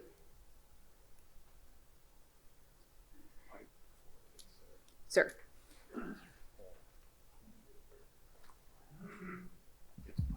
I'm Gary DePaul again. I own 362 and 360, and the pipe goes under behind my property underneath the veterinarian hospital. And the pipe is too small, and I'm the one who gets flooded. And now you're showing all these beautiful pictures of this beautiful place and all that blacktop. And that water's going to come down, and I'm downhill again. And I'm going to get killed again. So I don't know what, you're right about the pipe, and I agree with you 100%. They approved it to let him have a pipe in there, and then he goes and puts a pipe in there because it collapsed. And he puts a smaller one Mr. inside. DePaul, we don't know who the he is. It's the veterinarian hospital. It collapsed on the other side, and he had to fix it. And he did put a bigger pipe, but that's at the other end. The pipe at my end is way too small. So if he wants to finish bringing it on up, that'd be nice. But it's going to flood out every time. And I have properties, I have buildings I can't even rent because I'm just waiting for the next rain. And I'm downhill from this beautiful place that he's building, but water runs downhill. So I don't know what you want to approve or how you want to do it, but I need help. And you allowed it in the beginning, so somebody has to help me. What else can I say? That pipe has been there for how long? Do you even know? It was probably flooding from 2000, the year 2000. And then he had, You can't keep saying he, Mr. DePaul. We have no idea who he is. I don't know who he is. We sent him letters, he doesn't even answer. You're still referring to the gentleman at the veterinary hospital? The veterinary hospital. I'm sure there's a few people involved. I don't know what it is, but they have where the pipe goes in, you're supposed to keep it clean. The opposite side would be the eastern side. His pipes the residue is more than half. It's 2/3 of filled up. The pipe's not even working. And then it goes from there, and then it goes down into another pipe and comes out under Route 30. And last year or so, I think you had a sinkhole from that pipe where it could have swallowed a car, I think, and it was open for a while. And then it goes into a pit, but it didn't even make the pit. It washed all the water away before. Is the pit you're talking about right at CVS? Right. That area? There was that big hole. Do you remember the hole? Yeah, yeah. That's part of that pipe.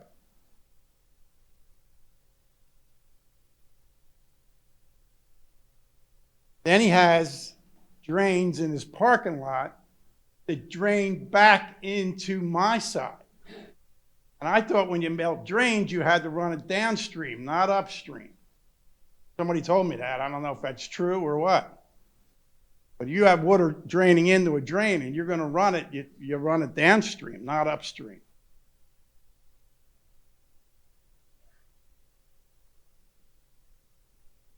I mean, I know which one I seen. Debbie wanted to talk to me the last time I was here.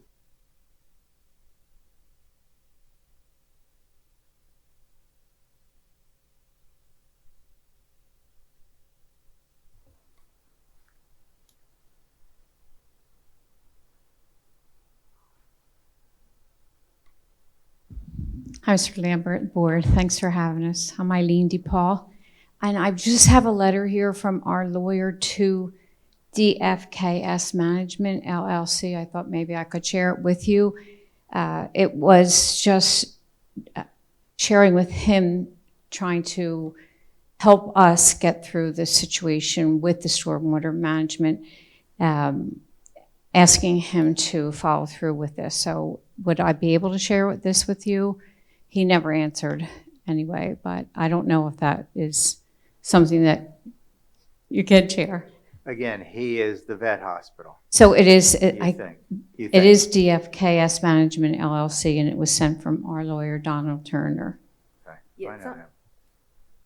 I mean, the issue here is, Mr. Brosman could certainly chime in, is I could take it as an exhibit, but it's really not relevant to what they're doing. Absolutely, I understand, and it It's- is a beautiful it's- place, and I wish them well. I'm just sharing that stormwater management, we've been here for Yeah, there's an 48 issue. years, and our property is suffering tremendously, so yes, I wish them well, I do, but in the meantime, what is this going to continue to do to our property? So we've been residents here for a very long, we've been in this township for a very long time, so we just want to be heard. Thank you. I actually have I have a couple questions online. Ma'am, why don't you, if you can, make a copy and email that to, or give us a copy? Just give it to Zach and.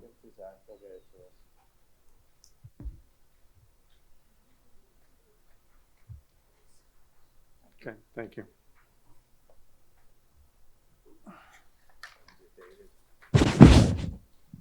Carol Rapp, go ahead, please.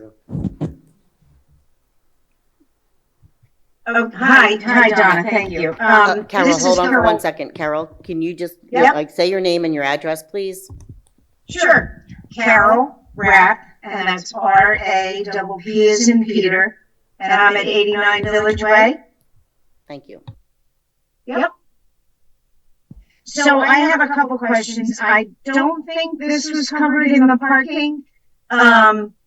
So are you allowing for what the parking that will be out, not in the garages? Is that going to be designated as resident parking as opposed to customer parking? Hi, this is Matt Lombardi. So there's going to be an overflow, obviously, of parking certain times of the day. So assuming middle of the day, the apartments mostly are probably going to be vacant. If there was extra parking needed for employees to set up or manufacture ice cream, the parking on the surface is not going to be reserved parking for only the residences. There's a certain area, I guess, that we would say would be like overflow, so it can go either direction.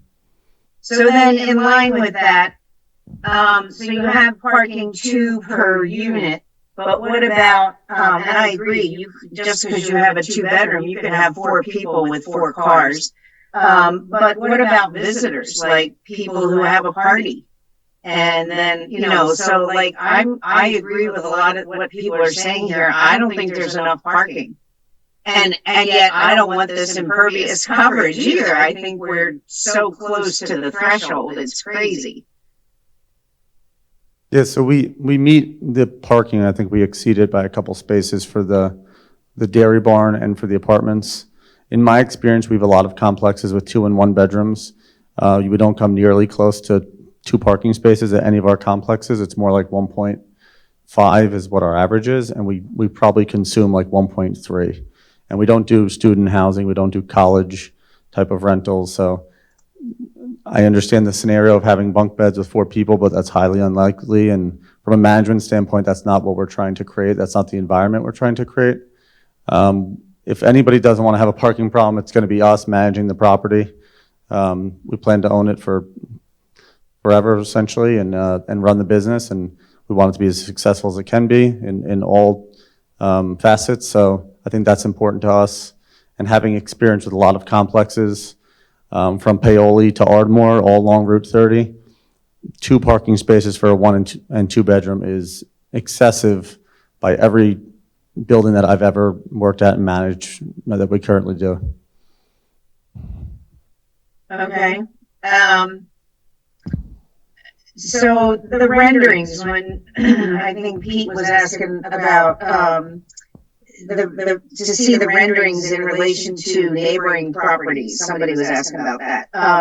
Just comparing it to Tri-State to me is not sufficient. Like, how is it going to look in relation to coming down that stretch of the road? And you know what I mean? Because if your variance is a 45-foot variance, that's pretty high. I mean, that's really high to me to have a variance that high. So the Lancaster Avenue really slopes down quite a bit from the top of the hill there to the bottom, and our topography goes with it. Our property actually goes down also from Route 30. But also, one of our variances is I think we are required to build a building closer to Route 30 than the existing building, which is the barn. So we're like a couple hundred feet back from Route 30, and we're, I don't know if it's 50 feet or 100 feet, the new building back from what's actually required. So that's one of our variances. So the setback in this case, I think, is going to help us make the building appear smaller because you have the tall, 35-foot barn in the front. But even Tri-State's property, which is, I think, just like a one-story industrial, but it's, it's a tall ceiling. They have a retaining wall in their parking lot, and it's all much higher than ours, even at our highest point. So the grade just slopes down a lot from each property. So it's just a condition of the, kind of an existing condition of the site and the topography to make each property kind of step down, which we think we're doing, and we're following the grade. Okay, I just also think it would be good to see in relation to the left side, the eastern side of the property. And then the other question I had was, I don't know if this always comes up when we're looking at builders who are looking to put in apartment units. What are these units going to run dollar-wise? Is this going to be affordable housing?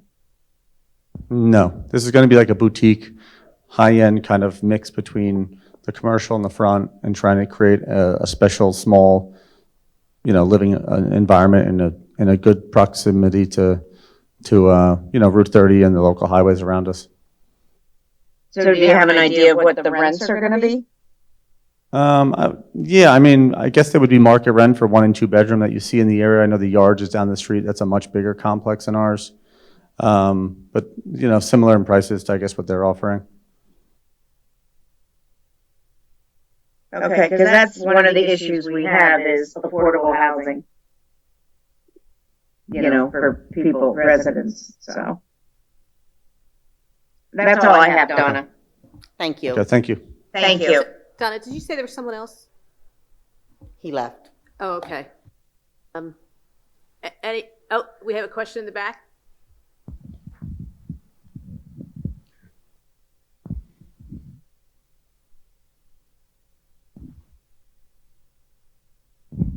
Again, my name is Joseph Rubino, the adjacent property owner, 364, 366, 368 Lancaster Avenue. I heard testimony tonight about stormwater. Property slopes southeast, the current property that the developers before you tonight.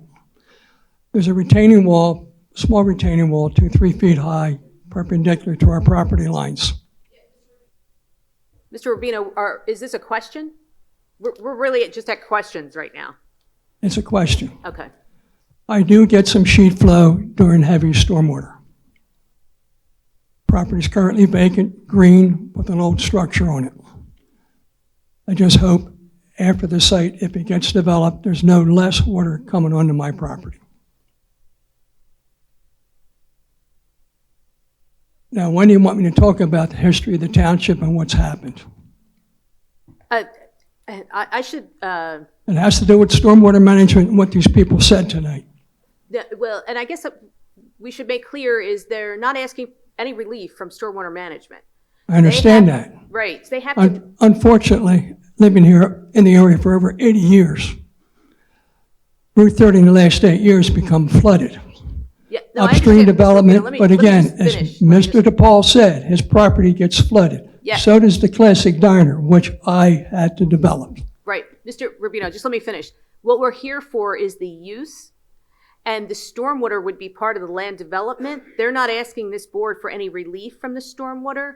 And so. This is the Board of Supervisors of East Whiteland Township. Correct. Sitting as a quasi-judicial board for Correct. Conditional To let this use. project go forward. Someone's asked for a traffic study. Under the zoning ordinance of this township, you're not allowed to have the roads unduly congested. I'd like to see the traffic study that says I can make left or right-hand turns at peak traffic hours under today's conditions. They haven't gotten to their traffic expert yet. We're just asking questions of Mr. Dobson. Okay. Mr. Dobson, will my property get any additional stormwater after you develop this property under its current design? No. Thank you.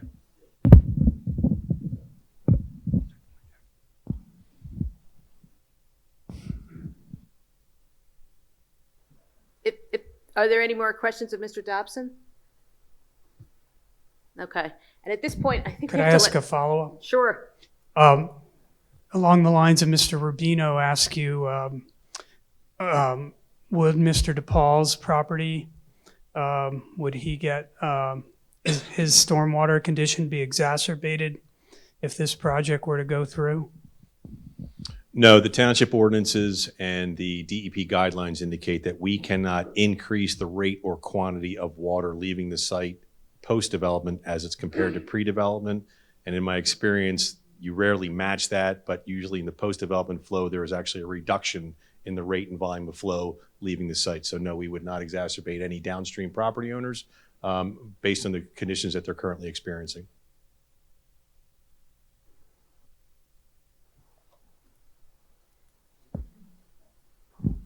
And George, if you don't have any more questions, we're going to take a little break for the court reporter. I know we've been going for quite a while. Okay. So let's take a 5-minute break.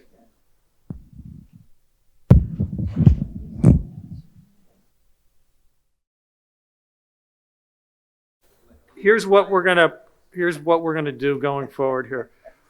We're gonna continue this no later than 10 o'clock tonight, all right?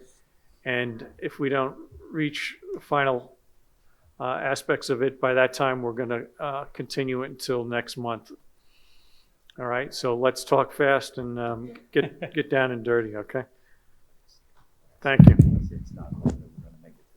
And I think there's a lot of things here, just so you folks know, in terms of the board is not going to make a decision this evening. Okay, this will be continued over till next month for decision time. Yes, there will be. Yes, there will. Yes, we will. Sorry, what's your name? Okay. Ready, folks? Yes. I would like to call my last witness, Sue Phillips.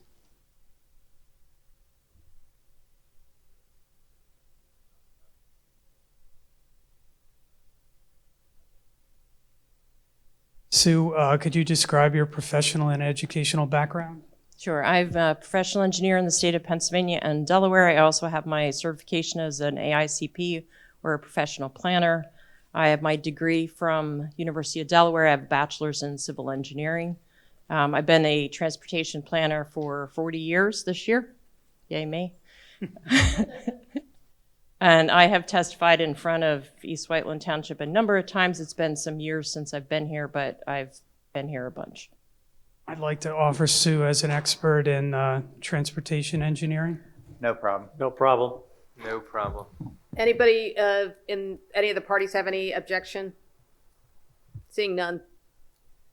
Thank you. Sue, are you generally familiar with the property that's subject to this application as well as the general area? I am. And you've been engaged to be the transportation engineer for this project? I have. Now, we're just here for the conditional use for the residences. We'll have a land development process and a PennDOT highway occupancy permit process. So I want to focus in on one code section that's in the conditional use provisions for these residences. Code section 200-58J, there's a provision that indicates that the proposed residences should not generate high levels of vehicular traffic. The code doesn't provide any standard as to what would be considered generation of high levels of vehicular traffic.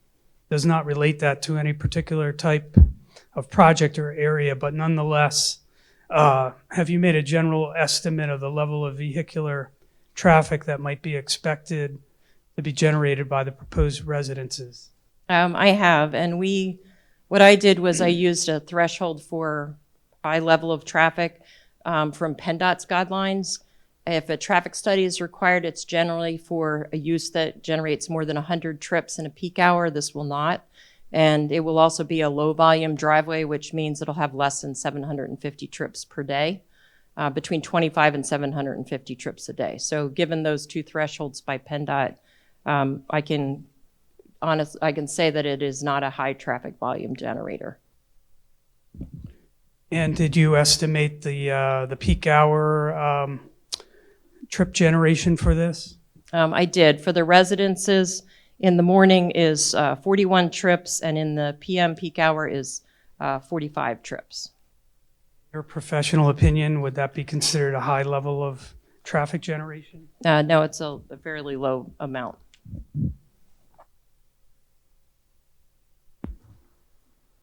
Now, you've been in touch with the township's traffic engineer, Chris Williams of Bowman, correct? That's correct. And have you reviewed review letters that Mr. Williams had issued for this project? I have, and I've discussed them with him on the phone.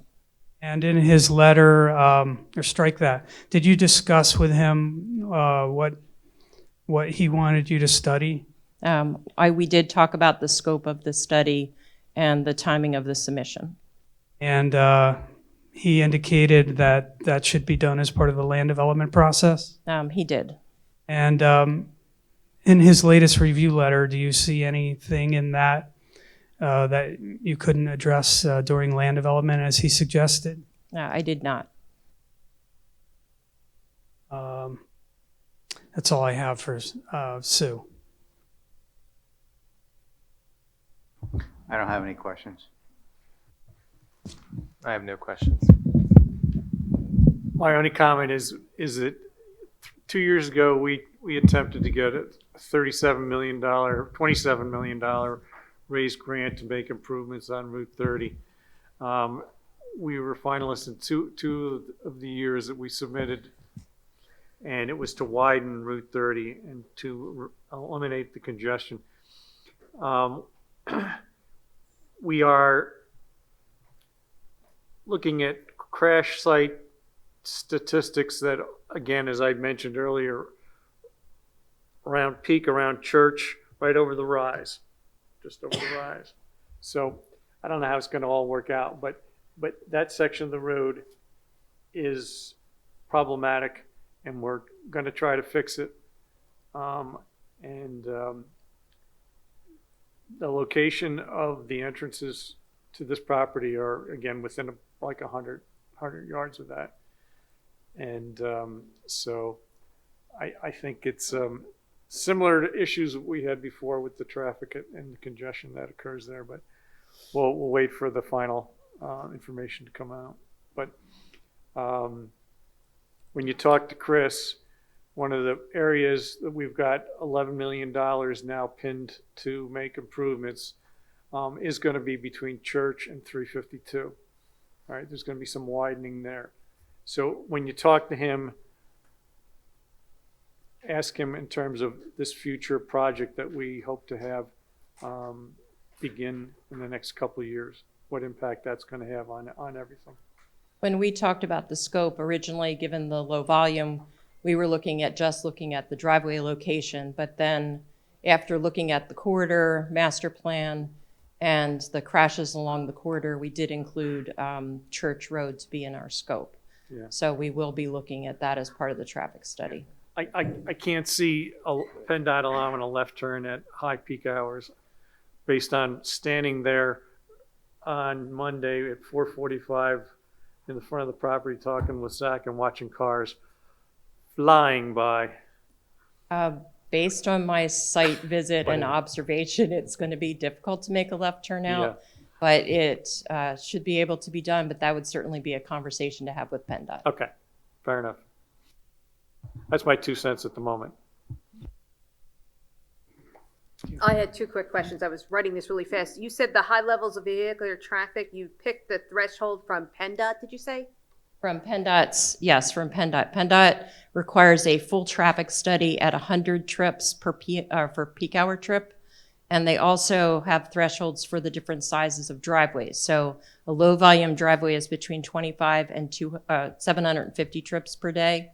And a medium volume driveway is from 751 to 1,500 trips per day. So we are still a low volume driveway. And that would include not only the residential, but the dairy barn? Yes. Okay. And as part of the, when you were talking to Chris from Bauman, the dairy barn will be included in the traffic study that's part of the land development? Yes, of course. Okay. Is that dairy barn going to generate a lot of trips, more? You're indicating, I think it was 41 and 45 for AM.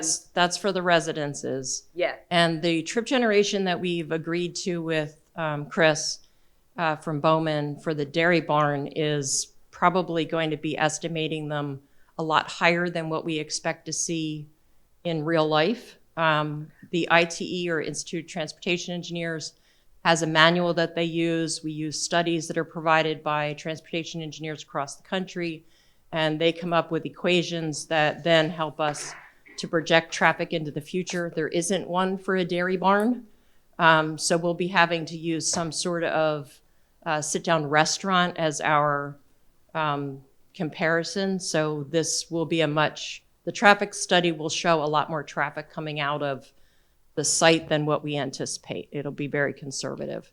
We've already submitted a scoping application to PennDOT to start the conversation with them, so that going into the traffic study and into land development, we should have some feedback from them about the configuration of the driveway. Okay, thank you. Then I'll open it up to the parties if you had questions of the traffic engineer.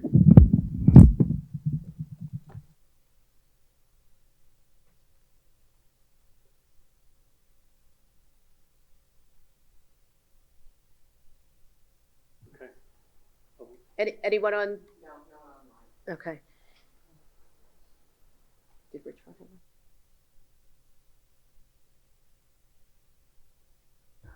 one? No, board has no more questions more? on that. No. Oh, George, did you have any other? That's the end of my case in chief. I'd like to make the exhibits that we presented part of the record. And you'll provide me the That exhibit? eight. I think it was 7 or 8, yes. Yeah, I skipped one. 8, 7. yes. Yeah, I'll get you that. Okay. So if at this time, the board will hear comments from the audience. You come up. And I apologize, I have to go back to my, Mr. Oler, right? Yes. Yeah, Mr. Oler, we're gonna swear you in since you're one of the parties. Swear the testimony about the Bible is the truth, the whole truth, nothing but the truth, so help you God, so you affirm. Yes. At their last meeting they had, they talked about like fire trucks getting in and out, and I raised a concern that you can't get a fire truck to the back of the building or the east side of the building. And they said you'd have to drive it through the parking garage under the building. I didn't think that was really right, that you'd have to drive a fire truck under a burning building to try and save part of it. Because if you look at the pictures, you really can't get to the back of it at all, or the east side of it. That was one thing that wasn't really brought up today.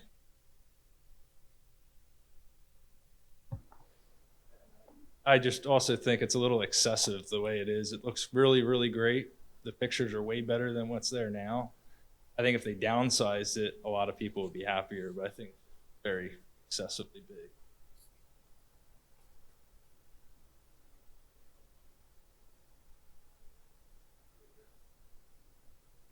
George, I'm assuming you don't have any questions? No. Any other of the parties wanted to come up and make comments? Any non-parties? Well, but I think the gentleman in the back, you wanted to make a comment? You have to come up and.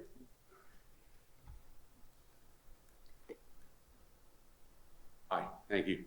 My name is LJ Gillespie. We're here on a bit of a separate issue, not concerning this in particular. Oh, I'm sorry. I thought you were here for this application. Right, well, this is the only recourse we have is to show up here. So we are here representing 8 of 10 residences on Gulfview Lane. Excuse me for 1 second. This isn't the public comment, though. We have nowhere else to go. There is public comment. After this? After this. Well, that's what I was asking, for public comment. That's what I thought you meant later, right? Yeah, okay. Got it. I'm sorry. Yeah, we're still in the part of the conditional use hearing. Is anyone online wanted to make public comment? Okay. Again, this is your opportunity to make public comment because we're late. Come on up because we're going to close the hearing after this.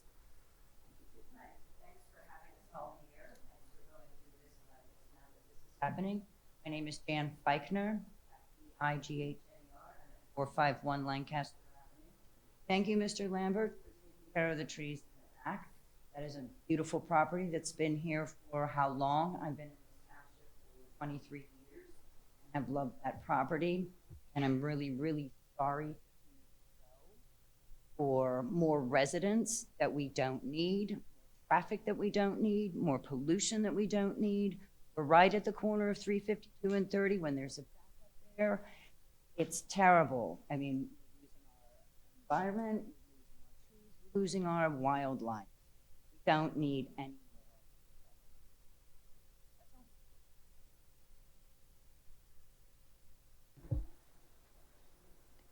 So there is a question. Carol Rapp, go ahead, please. Yeah, it's not a question, it's more of a comment. Just asking the supervisors, I was just looking at aerial views online and it's like the last patch of woods almost in that huge stretch of Route 30. And I worry too about the wildlife, we just keep encroaching on any land that they could possibly inhabit. But my other thing is, do we really need a high-end apartment building? I don't think the township needs that. And so I just question that, and I would like the board to really think about, do we need something that the residents here are looking for but can't afford? So, but that's all. I just wanted to make those comments. Thanks.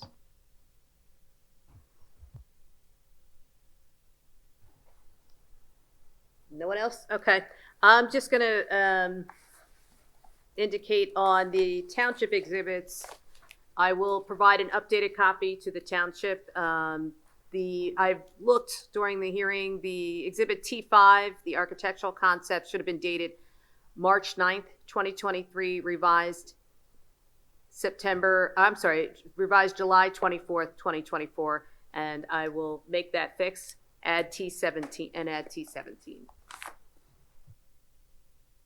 Otherwise, that's the conclusion of the hearing. I'm sorry. Continuation. Continue. No, unless there's something else, we're closing the hearing. I thought we were continuing.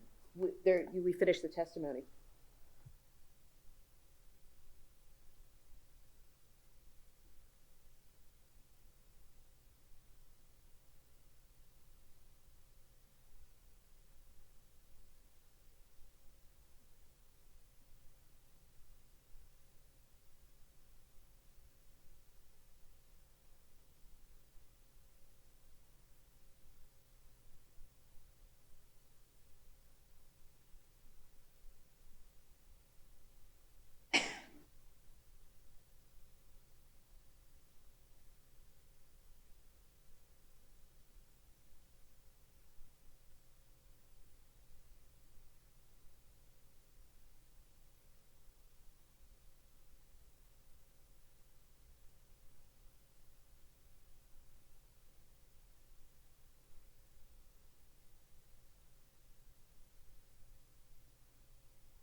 He hasn't looked at the property. All right. George, can I talk to you a minute?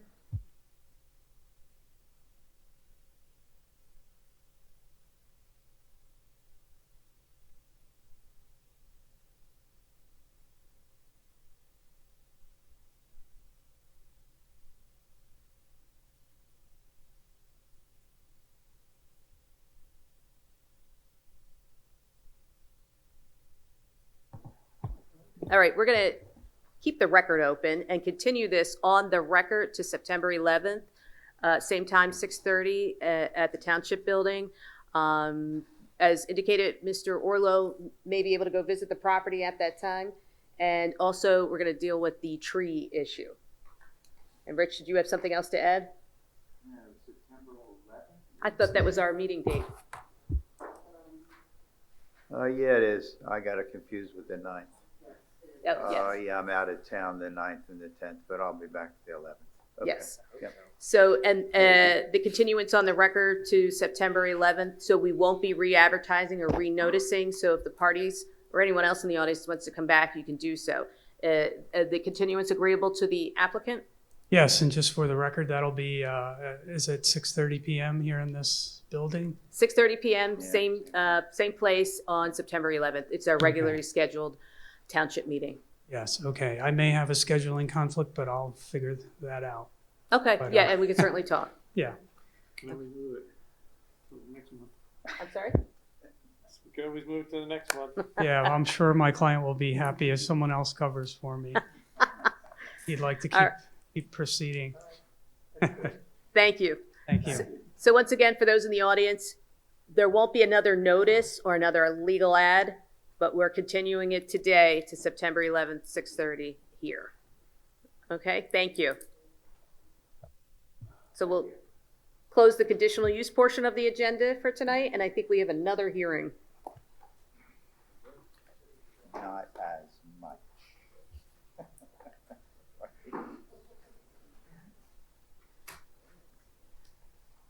the next one? Oh, that's easy.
Okay. The next item on the agenda is a public hearing related to ordinance number 362-2024, the use and occupancy certificate requirements. I'm going to read the notice.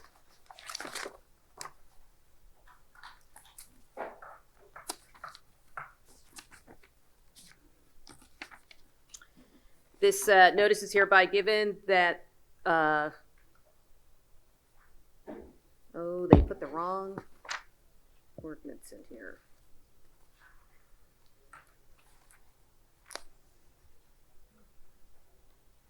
I apologize. I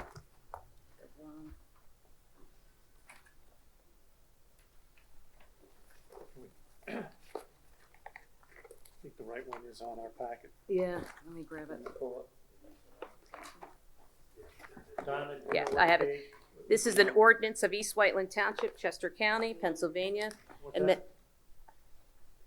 amending the East Whiteland Township Code to implement a use and occupancy certificate requirement for the sale and lease of all buildings. Just briefly,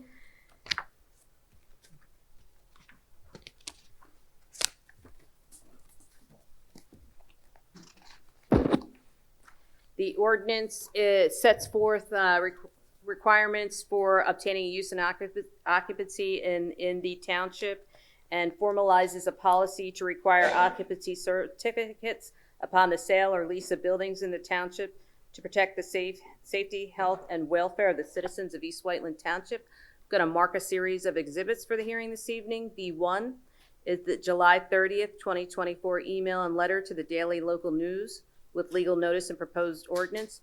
B2 is the July 30th, 2024 email and letter to the Law Library with a copy of the attested proposed ordinance. B3 is the proof of publication, and B4 is the actual ordinance. I think Catherine's going to explain the specifics of what we're implementing with the ordinance.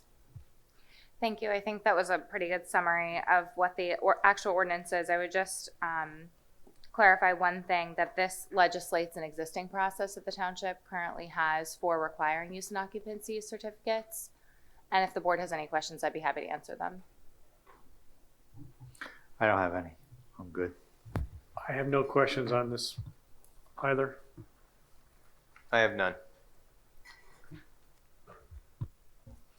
Is there anyone in the audience who has any questions, or anyone online? Anyone in the audience? Seeing none, we can close the public hearing. We'll accept the exhibits into evidence, and at this time, we'll go back to the public meeting, and the board can vote on the enactment of the ordinance. Okay. Rich, would you like to make a motion on ordinance for use and occupancy? Yeah, make a motion to pass ordinance 362-2024, describing use and occupancy certificate requirements. Have a second? I'll second that. All in favor? Aye. And passes. John Neal. John Neal.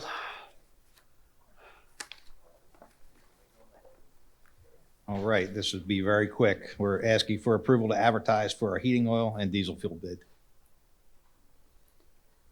I make a motion that we approve to advertise for heating and diesel oil bid. Would I have a second? I'll second. All in favor? Aye. Passes. Get out of here, John. You got an 8 o'clock meeting.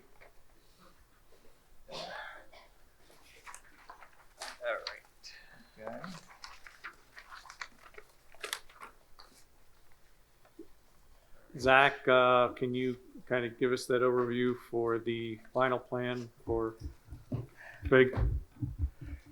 Sure. So the preliminary plan was approved a few months ago, I believe in June. Last month, the applicant attended the board meeting and received authorization for staff and the solicitor to draft an approval resolution for the final plan, which has been done. It's substantially similar to the preliminary approval with some adjustments to the conditions related to sewer planning and EDUs.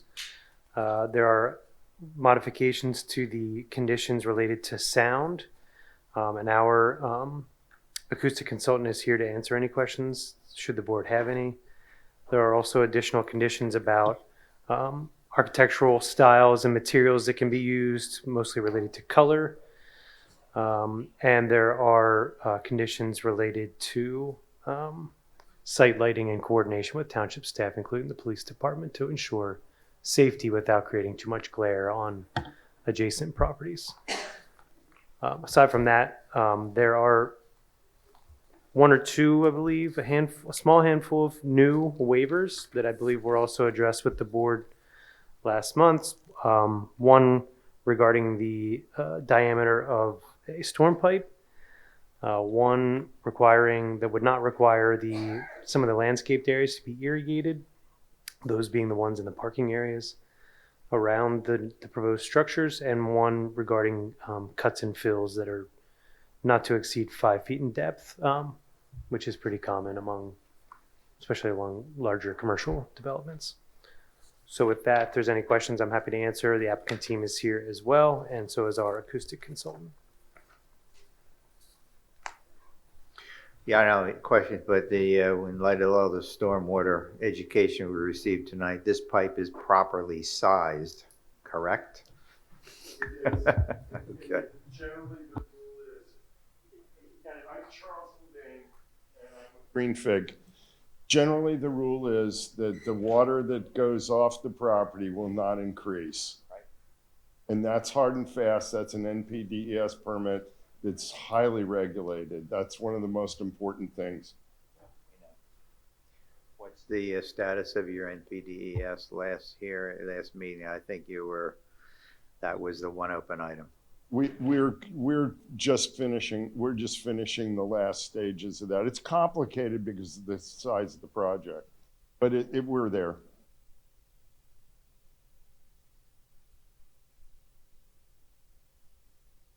Yep, based on our discussions earlier today, I have no more questions, and I'm okay with this going forward. So you want to make a motion?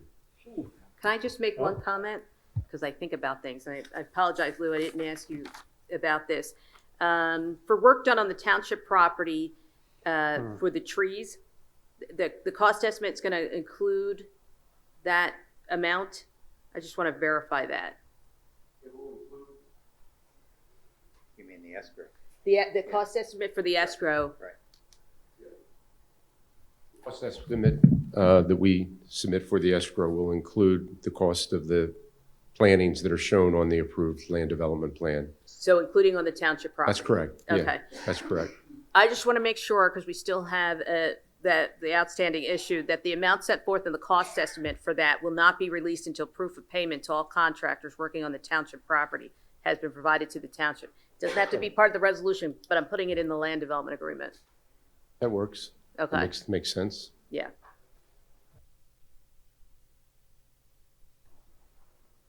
Do we need to speak that into the approval? I'm just making, it could be part of the land development agreement. I just wanted to make sure they were aware of it tonight, that I'm putting that in the land development agreement. Okay. Do I need to speak that into? No. Okay. Should I make a motion? Sure. Like to make a motion to approve the final plan for land development for LD-14 2023 for the Sweetsford Road Data Center owned by Green Fig. Final plan. Did you? Okay. Second. All in favor? Aye. Aye. And passes. Thank you. Sorry, We'll see you again when you're not so tired. Thank you.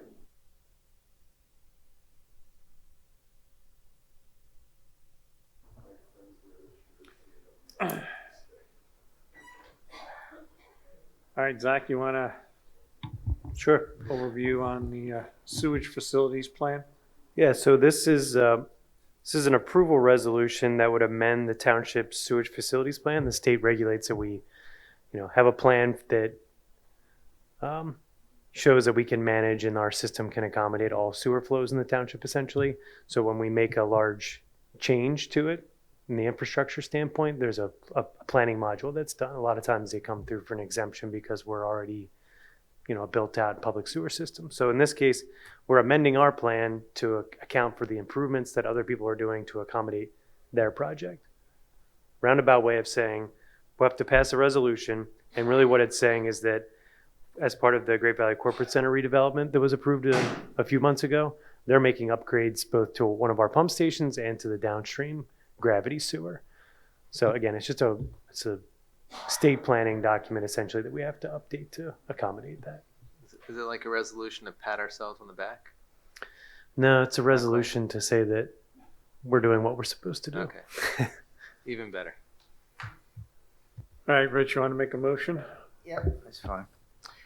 Motion to approve the resolution to amend the township's official sewage facilities plan, which is known as the 537 plan, related to the planning module for the GVCC master plan phases 1 and 2.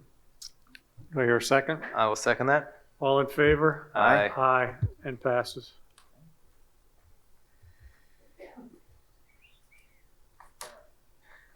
Zoning and code enforcement, you're going to take that? Sure. Or John is coming back, but if you want to take it. I'll let John take it. John, you're up at bat.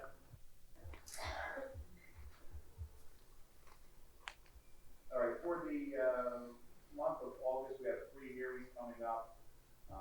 We've already heard for the first hearing for 370 Lancaster Avenue. I guess I don't need to go over that. I'm sure there may be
anything. Thank you very much. Yeah, so we didn't hear anything that you said. I put stuff in the chat, but just sorry to interrupt. Thank you. So on this application is Johnson Johnson Innovative Medicine at 244, 260, 40, and 84 Great Valley Parkway. This is their ongoing, tied in with their ongoing projects that they have going on in the development to upgrade their facilities, to facilitate their ongoing research projects. Again, it is all minor de minimis variances that they need to accommodate things for setbacks for generators and improvements that they're doing to the property and the parking in that area that's been ongoing, and not much different than the couple appearances that they've had before this board and the zoning hearing board in the past 2 years. And again, their attorney is on the phone in case, or on Zoom in case we had any questions or any comments about their application. Okay, I have none. Same. I have none. no questions On any of the applications? on any of them. Okay, so George, I just want to be clear. Are you proceeding with the zoning hearing? Because I don't know how that dovetails into the conditional use.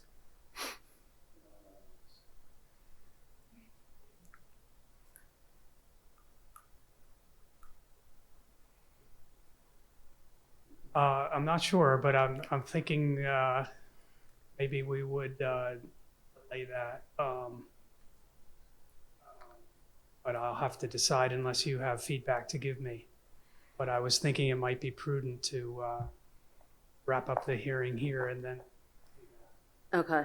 But I'm not sure. I could be proven wrong about that.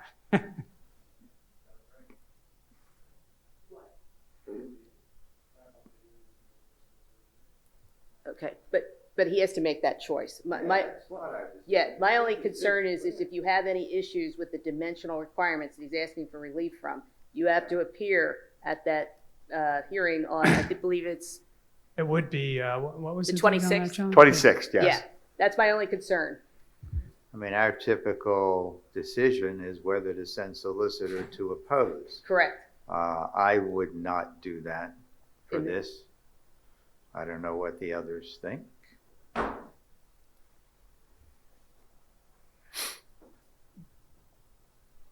To try to leave it open, would we send someone and then can we withdraw it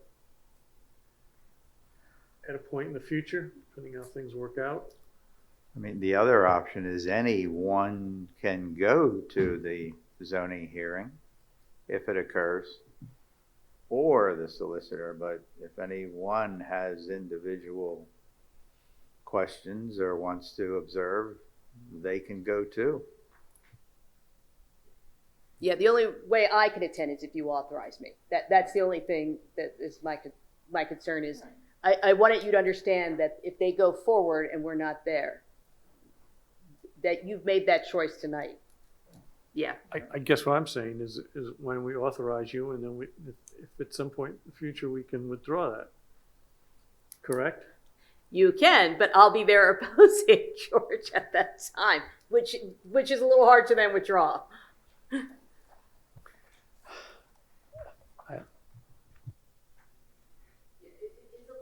It's a little bit of a conundrum because yeah.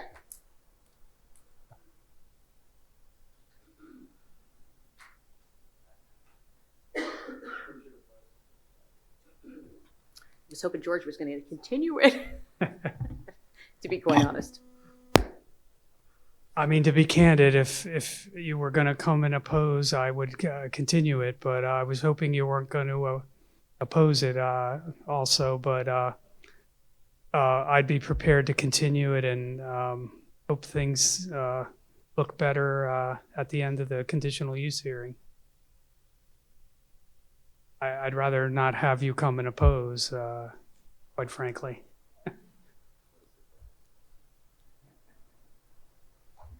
So, I can speak for myself. I'm okay not going to oppose. We heard, a lot what we needed to hear for our conditional use tonight. So, but everybody's got to make their own choice. If the other supervisors are not comfortable, I will offer to continue it in the spirit of good cooperation that I'll we've take you been up trying on to that. have. I'll take you up on that, George. Let's All right, just thank do you. that. We'll All right. continue to work, hopefully together to address the concerns. Very good. George, we would just need an extension then to Yes. continue the, Okay. to delay the opening of the hearing. Okay. Yeah, the last letter we had that I marked is that T17 indicates both hearings had to be commenced by August 31st. So if you could get us that letter, that'd be great, and I appreciate it. Okay, I will Thank do you. that.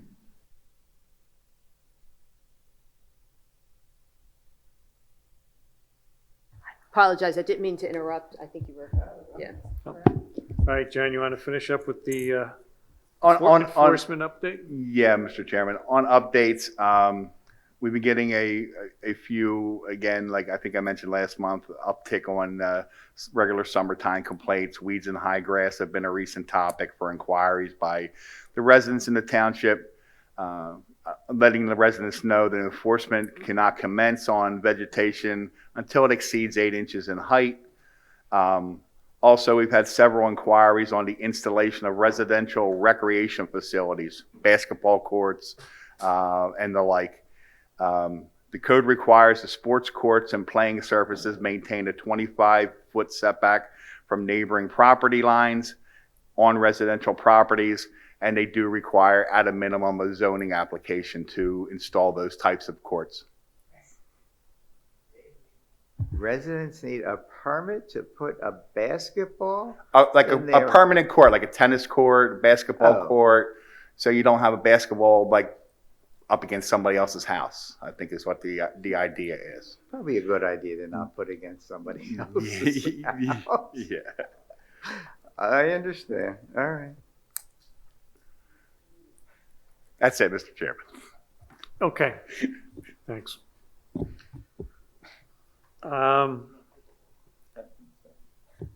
We now bring forth public comment for general topics not already previously discussed.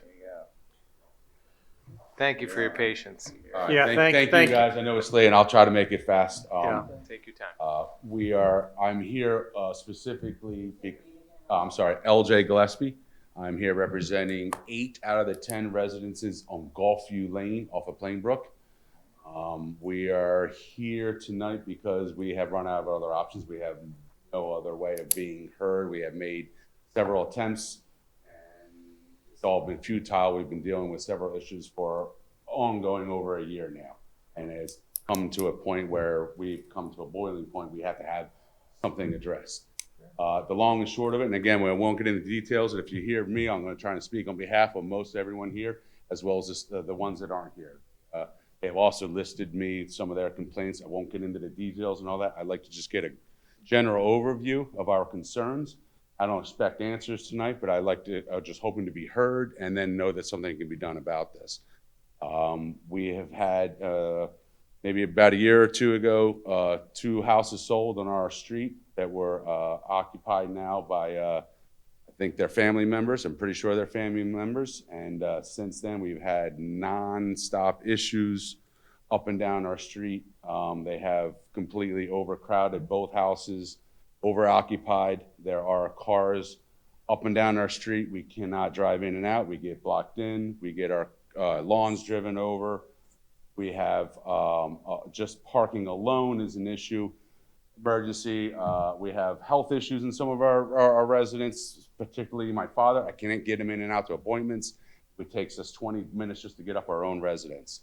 That's just parking alone. That has nothing to do with the cul-de-sac and the fire hydrants. These 2 residences have also opened up a business where they are selling admission to anybody and everybody who wants to come over, and they are selling alcohol, they're selling food, they're selling tickets to their sport courts. They have stadium lighting that is up in their backyards. We have called and complained. Nobody is listening. They have sport courts, as you say, right up against the property lines. They have porta potties they are not using, this is again an issue, they're going into the neighbors and defecating and peeing everywhere else. These aren't family members, these are paid attendees who are paying for, these aren't the same people, we different people every other day. This isn't a weekend thing, this isn't a Saturday night thing, this is Friday, Saturday, Sunday, Tuesday, Thursday, Wednesday, every given night of the week. Every given night, the cops have been out many, many, many times. We get nowhere. They shuffle a car out of the way, and that's about it. That's all we get. Legally, they're allowed to park up and down the street. Legally, they're allowed to park in their own front yards. They park, I think we counted 45 cars in 2 residences. No, 2 residences. a parking space has to be paved. They are not permitted to park on grass. They're on their own grass. Even their own grass. It's This is what I've been told. They're allowed to park on their own front lawns. And they do. They jam 7, 8 cars in a room no wider than this. They just line them up and pack them in. Then they get packed in. They drive out on the other yards on the corresponding neighbors to get out. That's why we have complaints about turfing. That's why we have the new sewers that just went in, already driven over and cracked. They're going to have to be repaired. This doesn't, even include, like I said, the trash. They leave trash out in the front all day, every day. It's not just on trash day. They take the trash from these parties and all their leftover stuff, because they're not family members. All the leftover trash, it just gets tossed.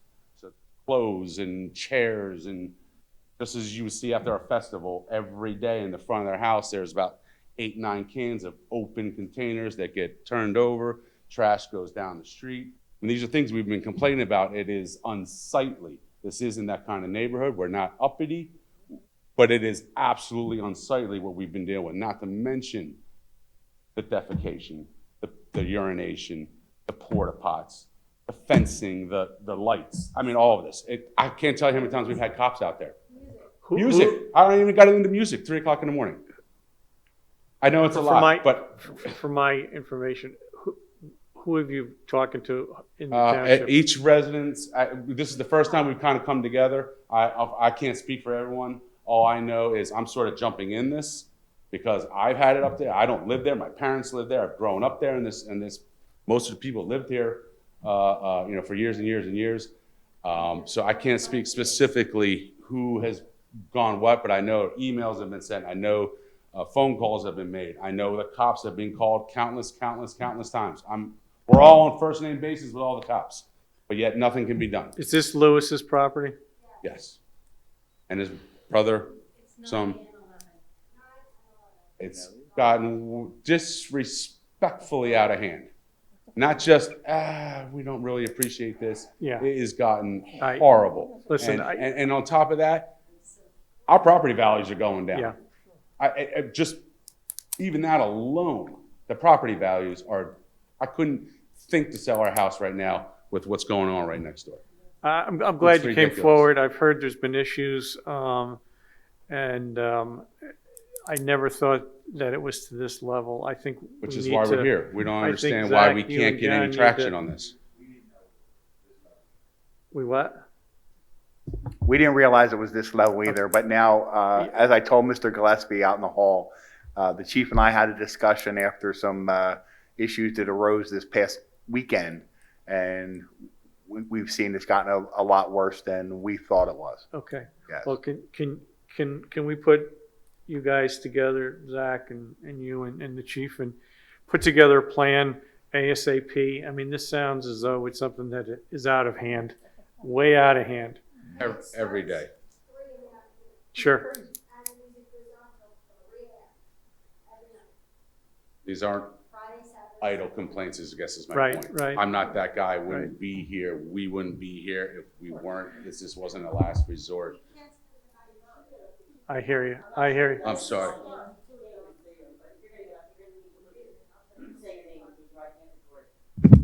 My name is Rima Azat, A-Z-A-T, and I'm representing my mom and some of the other residents. We live at 7 Gulfview Lane. Okay. We are adjacent neighbors to them. Her yard is the one that's mostly chosen as the place to urinate and defecate. I see them walk behind the fence, use the bathroom and crawl down to the other side. I don't believe that there's 25 feet between their court and the fence line. They put up a fence line, and on top of it, they put about 5 to 10 feet of netting so that their balls and stuff don't come on to my mom's side. There is trash, and Jason, every single time, every day, I pick up all the trash that's in her yard, from their candy wrappers, food wrappers, beer bottles. They have the porta potty is parked on their driveway that, you know, their customers are supposed to use. And sitting on the back deck, all we do all night is hear their music all night long. And even when they have their stadium lights on, it shines into the house upwards of 3 or 4 in the morning every night.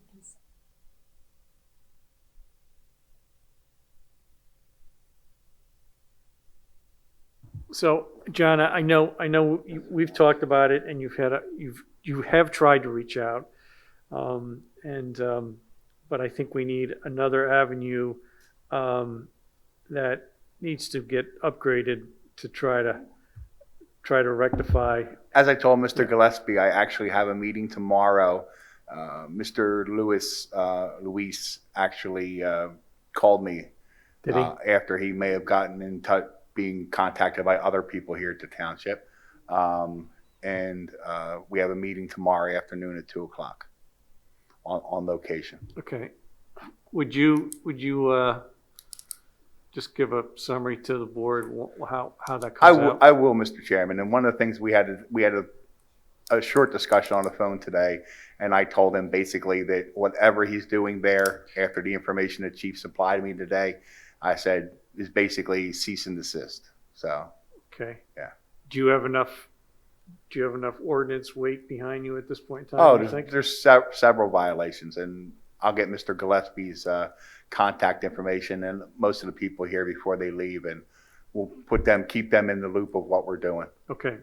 So rise to the level of criminal conduct, disorderly conduct, where somebody can be arrested? Some of the problem, the complaints in the past, I went and looked back at reports after I read the weekends, and a lot of times this guy is like fixing their lawns and doing things like that. So, and it's just a matter of moving the vehicles on. So this is total, I've never heard any of this about lights and toilets and so. How do the cops come out? I've told them, and I showed them pictures of the porta potties. The porta potty that is on their driveway, adjacent to my mom's front yard. And when they're blocked in on that driveway, they just pull out, drive through her front yard, and get to the street. On more than one, with her standing right there yelling at them, telling them not to do that. Disrespected my mother when she asked why they're parking on the front yard. He basically said, I'm paying for this, I can park wherever I want. It's my mother. No, the kids ride, the kids visiting ride their bikes through the yards, everything. Again, I guess the point is it's gotten to a very high level. A little concerned. Minimally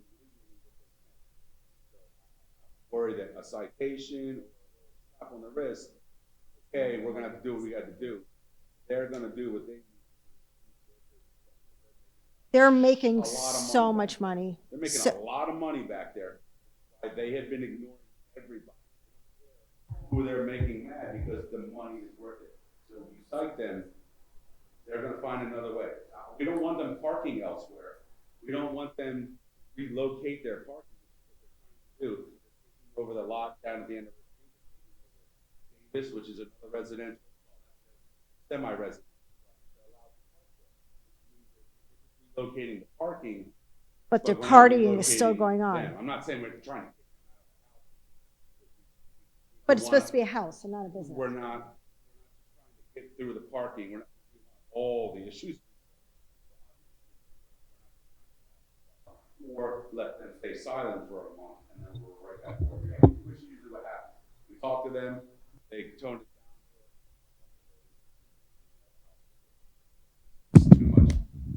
It's clearly a commercial use, which is not permitted in a residential zone, right? Correct. That's our biggest concern. Jesus Christ. Yeah, the selling of the alcohol is, and that would be a liquor control board issue, is for them, unless they're serving minors. But, and we can get the liquor control board involved in it as well. Some of the kids I've seen drinking do not look old enough to be drinking. So on. That's what I said. I said did we'll call get them. them I involved. did put in a complaint. This is what happened at another location not too far from there, and we got the LCB involved, and that stopped. Now, maybe they just moved. But CLCB doesn't arrest for underage drinking. We do, right? Yeah, for underage drinking. I said we could arrest for that, but for selling alcohol without a license, like having a speakeasy, if you want to call it that, that's their, yes. Yeah, they actually have a setup where they're selling out of. You know, they put a shed as a store. Again, it's obnoxiously out there. And it's been going on for a year. I hear you, and I haven't heard anything like this. The worst I've heard is some noise and parking complaints until the other night. And The other that's night when I has reached been the culmination, but that's been our standard. Like what happened the other night has been a regular, and that's not just a weekend thing. That's in a Friday, a Saturday, a Tuesday, a Thursday. This is every day. You know, we wouldn't mind so much if, you know, you enjoy a family party. Of course, we accept that. But on a Tuesday night, I agree with you. You know, you don't have to convince me. trash is blowing up and down the streets. I don't know what else to do, I guess, is really what it comes down Okay, to. again- I don't mean to keep taking up all your time and, you know, throwing Yeah. out the same things, but. Listen, thank you for your presentation, and apologize for the delay, and obviously there's going to be a different approach at this point in time. So, That's all we're looking for. and my email, if you have any problems, just send me an email, slambert@eastwhiteland.court. If things don't improve or whatever. Thank you. I mean, work through John and the primary Right, people, right. but we talked, and I'd like to do it. You know. And I wasn't bypassing him by any means. I Right, wanted to just right, be sure right. it was kind of heard, you know, Yep. that you know, we were Right. voiced in, you know, that it was aware. So Yep. when this, And this John were to and come I up have again. talked about this the last two meetings that he and I are in, and I know he's been trying to reach out, but we didn't realize to the extent that you're describing, which is deplorable. Sounds terrible. I mean, absolutely terrible. So, again, It's a really nice neighborhood. Yeah. It's that neighborhood. Yeah. Nice little cul-de-sac. I know we have some new neighbors here that bought their dream homes. There's a beautiful homes, perfect quiet neighborhood, and this is literally the exact opposite. Literally the exact opposite of what everybody wants, and it's comically, Okay. you know. So again, that's why we're here. We just, you know, there's a lot of major concerns, short term and long term, Okay. you know, that we're worried about. But thank you again. I know it's late. I do we appreciate got it. it. And Yep. again,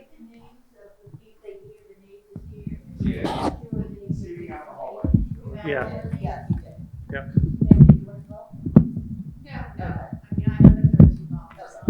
She bears the brunt of it. Her house is right overlooking this. I put up a fence for her to block. They park their vehicles and their work trucks right up to her. I had to, at her cost, install fencing just to try and block what we can, which isn't near enough. Right. So I know we're talking about 9 Golfview a lot, but 11, they're related. So it continues on to the property of 11 as well. Because that's volleyball. But both properties are not being respectful. I think the ordinances today are currently sufficient in addressing some of the things we're seeing. Christy Dolphy. We're told you park on your trashy is happening in a do that. You know, they're allowed to park up and down the street like that. They're, just to be clear, they're not allowed to do that. Cops are telling us. That's why they don't move them. So we complain to the cops every time they come out and say, how are they allowed to, and they tell us it's legal. Why are we being told everything's legal? Why are we being, that's why I feel like we've been brushed off. Right. Every time it happens, we say, what about this, what about that? Sorry. You need the mic. I guess my point is, it's obviously it's illegal, but we've been told it's not, which was why nothing's being done. You know, again, it's blatant. 9 cars on your front yard with 13 trash cans, most of which that are overflowing. But yet it goes under the radar and the cops don't do anything about it, even though we're calling them there specifically for that. You know, so I don't know what is legal and what's not. I just know that has to stop. And I know what they will do. They will find that line and stay right inside of that line. So if they're told they're allowed to park 9 cars in their front yard, they're going to continue parking 9 cars in their front yard. So Last week there were 50 cars. that's not an exaggeration. We're looking at 2 residences, 45 to 50 cars. These are 2 residences, and that's a regularly occurring situation. Like, we are clogged. Can't drive, especially with a trailer, to cut anyone's grass or do anything. I can't even get in and out of our own street. Which again, I'm told, isn't that illegal to park in a cul-de-sac? Illegal to park in front of a fire hydrant? Why does this continue happening? Why every time are the cops out here that they just brush it off when we say, what about those lights? What about these kids that are running around? What about all this? And they're all, we keep being told they're all within their legal rights. So if they are within their legal rights, then Christie's right. Then we definitely need to look into the ordinances and how long can you leave your trash out in your front yard? How many people are you allowed to have on a regular basis? Yeah, I don't know what those are. I don't know what the line is, but there's a line somewhere, and they have certainly surpassed it. So Line is if they are charging people to come to their house, that's a commercial use. Right. It's a residential. So if they hide the charging and just say it's strictly family, what keeps them from having family parties every night? This is what I mean about you can find the legalities and they'll find the other way. You can't tell. I guess my point is, are you allowed to tell a family that they cannot have a family party? Because that's going to be the next step. If they're related. Here, it's a baptism. It's I forget what a wedding. There's always a family event. They don't tell us we're having a sport. They always have a family event. And we go there. So a family police event. goes there, and we get the identification of every person that's there. I doubt that and will they have happen. to prove it. We can do it. Oh, I'm sure you can, but I mean, Yeah. why? It's been obvious that these aren't family gatherings. If it's a family, you can't charge your family anyway. So if they're paying, that's illegal, period. Right. It Certainly doesn't not matter all whether family. they're family or not. You can't, if you're charging for alcohol, that's illegal. They're charging. I know someone who works at Exton Beverage. They come Yeah, in can I there- just make a suggestion? We just get some of the various departments, fire, police, zoning, just get all together, compare some of the various codes that probably apply to this situation, especially now that we have a better sense for the severity of it. And we'll get in touch with you all about maybe some options for enforcement. Apologize for the delay and the issues you've been experiencing. No, thank you. If I could add something to that, I would just want to say let's not issue warnings. Let's do enforcement. Yeah. We'd appreciate That that. sound okay, John? That's the other thing, just kind of letting them know, and it's just going to die down. I'm not trying to be that guy, but I But we're know gonna be that guy. they know where the line is, and they're going to hide behind that line as much as they can. So I just don't want it just to be an ongoing issue where, okay, we solved it for this week, and then 2 weeks we're right back where we're at, or they found a new way, or they moved their sport court over the 20 feet. Now everybody's legal again, and they're right back at it. So I just want to make sure, not short term and long term, you know. But thank you. Thank you.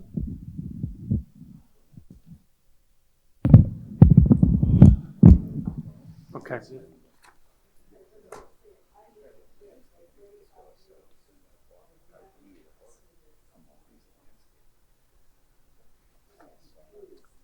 Moving on to the final agenda is the consent agenda.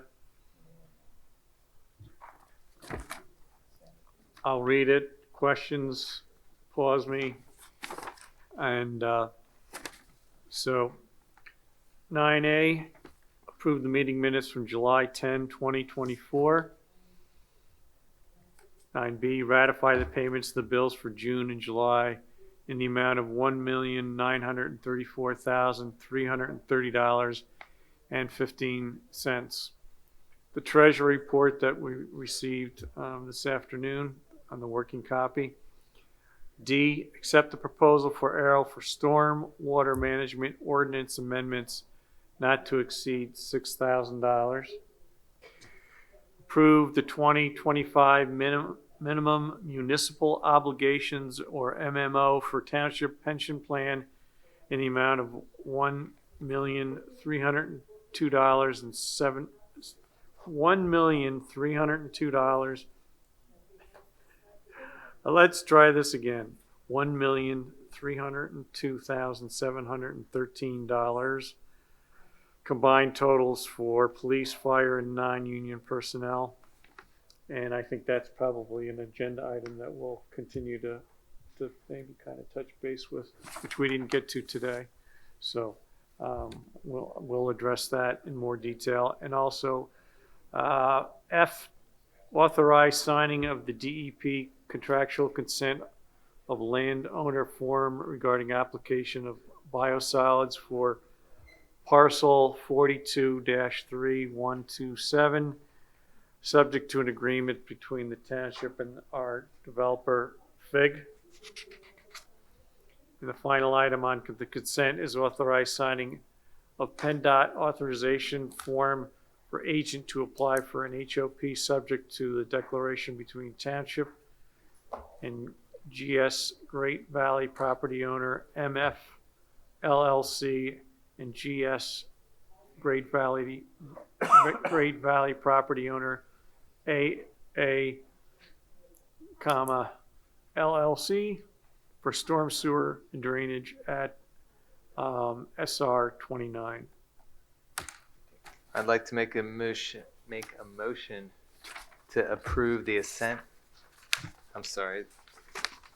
the consent agenda as read.